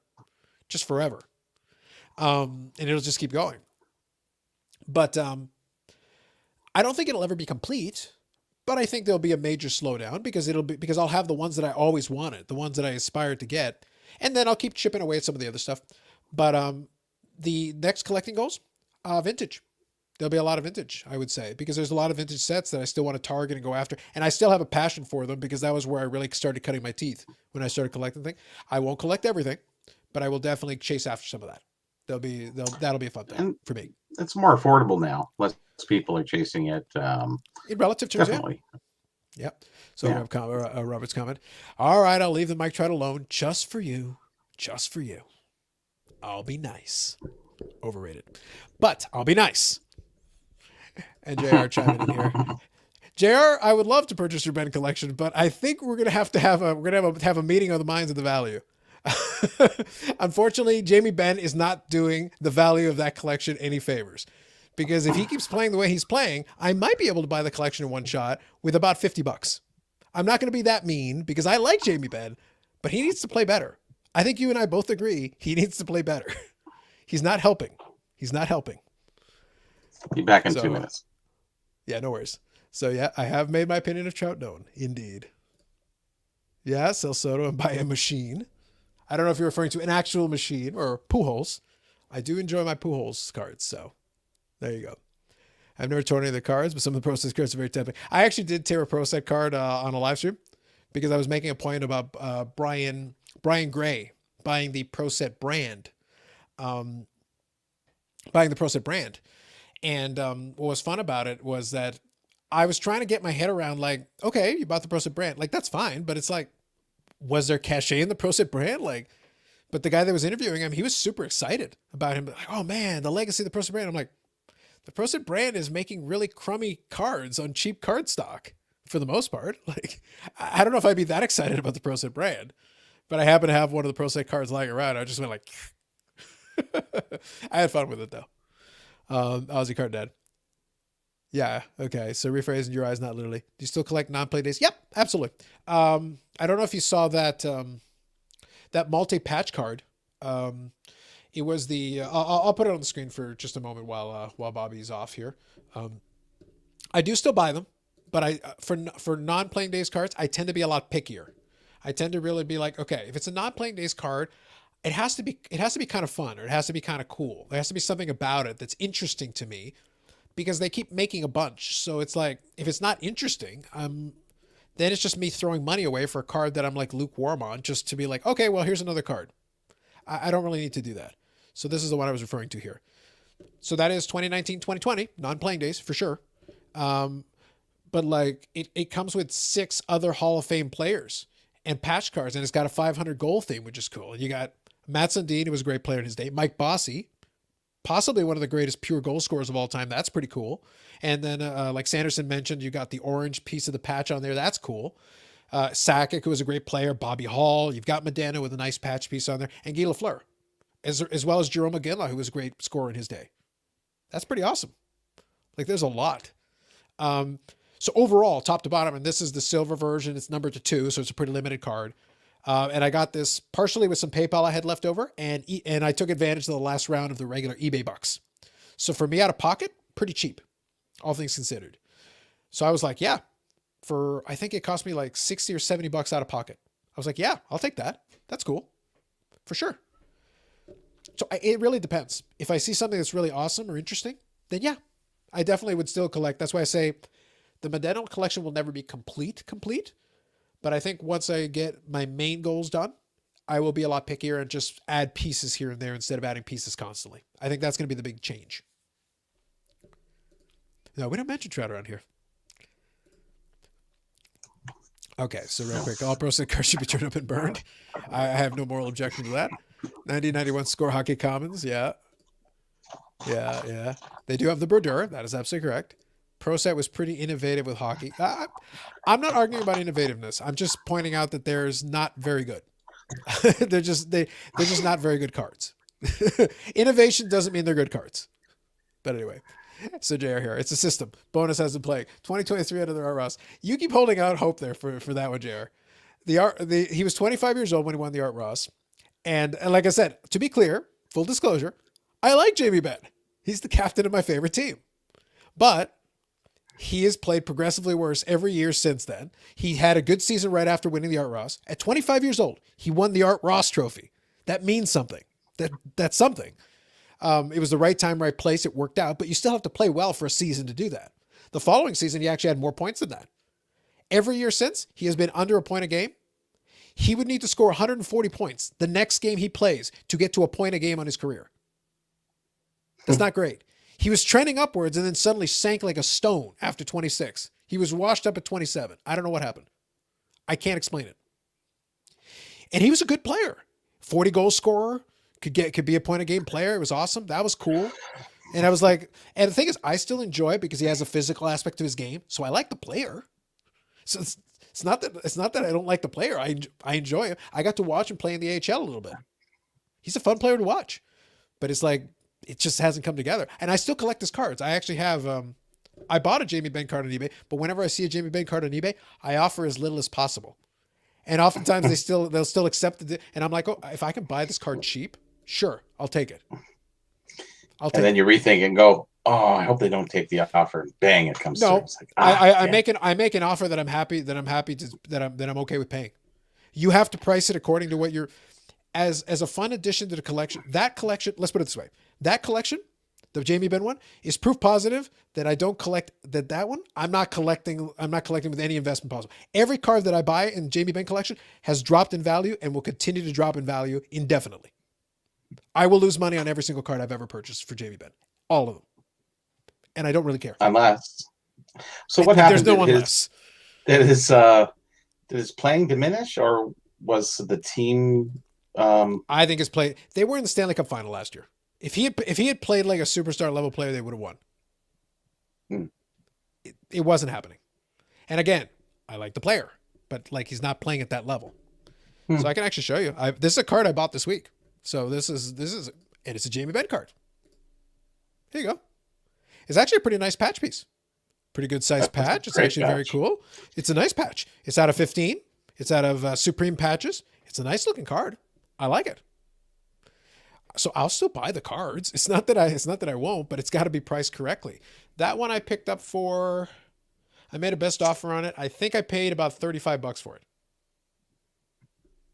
Might have been more or less. Let me see. What was the offer? I offered 32 US for it. I offered $32 US for it. COMC? So, no, eBay. Just kidding. Yep. Yeah. But that patch for $32 US is pretty good. Like it's a nice patch. So it's like, okay, great. And that was my offer. And the seller took it. So I was like, okay. Now, to be honest, I still feel like I overpaid. but it's like I'm fine with it. Like it was an acceptable overpaying because I thought it was a neat card. I thought the patch was cool, and I was like, that's my version of the yeah sure, here, have $32. If he had held firm on, he's like, no, I must have like whatever price. My answer is no. Cool as it might be. He was surprised somebody offered 32. Probably. And you know what? I'm happy to make him happy in that instance. So there you go. It's a win-win. Yeah, first Patrick Waugh autograph is Stanley Cup hologram card. No, I get you. No, like we talked about earlier. So this is related to the pro set. I get you. But the thing is, the Stanley Cup hologram card isn't going to change the fact that they got so many junk cards that are truly trash. Like they're just trash. Yeah. I think Seb for the Leaf card. So that's for the piece. I think Leaf is usually pretty good about keeping it to 2, because they'll usually do like a gold 1/1, and sometimes they'll do the Canadian exclusive. So I think that year probably they did the 2. That would be my guess. Sabonis had to leave the game tonight because of COVID-19. No, at 70, that's not good at all. I would definitely consider that not good. So you don't mind having non-PC players on your cards with a PC player. That would be a good way of keeping the price down, because then you could definitely save some money. But no, I don't mind there being non-PC players on, especially when it's a good group of players. Like Guy Lafleur, Mike Bossy, like Joe Sakic was a great player, Bobby Hall. Like that's a great group to be with. And I was happy that I was able to get the card, because normally you're competing with some fans of those other players as well. So there's probably a bunch of them that would like to have a card like that as well, and they just didn't get around to that one, and I was able to pick it up and make an offer. And we came to a deal on that one. Taylor Hall seems to be prematurely declining too. Yeah, sometimes it happens, and I can't explain it. Sometimes you'll have the player that shows a ton of promise. Like I said, if you say Art Ross Trophy at 25, you're thinking, oh, even if you're not going to be an all-timer, you should be destined for some greatness. But there is a case to be made, and I was having this conversation with a buddy of mine. I go, there's a case to be made that Jamie Benn, by the time it's all said and done, might end up being the worst Art Ross Trophy winner of all time, which is quite the distinction. Because if you actually look through the list of Art Ross Trophy winners, all the guys that won it twice or more, they're disqualified because you did it multiple times. So that deserves some respect. If you're a multi-time Stanley Cup winner and a Hall of Famer, I got to disqualify you from that. And I think the Art Ross started being doled out in the mid-40s. So anybody before the because there was one of the players on that list who was a scoring champion in a year where the Art Ross didn't exist. So I'm like, okay, well, I'm not going to disqualify as far as I'm concerned, you won 2 scoring championships. So definitely you're a higher player caliber. And he's well over 100 points under a point a game for his career. That's not that great. So it's like, ooh, that's tough. That's why I say and that I can be critical of a player that I collect and enjoy collecting.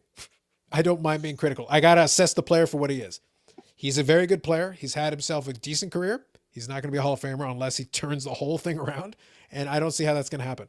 But he's only 31. So it's not like he's so old now. No, he's 31.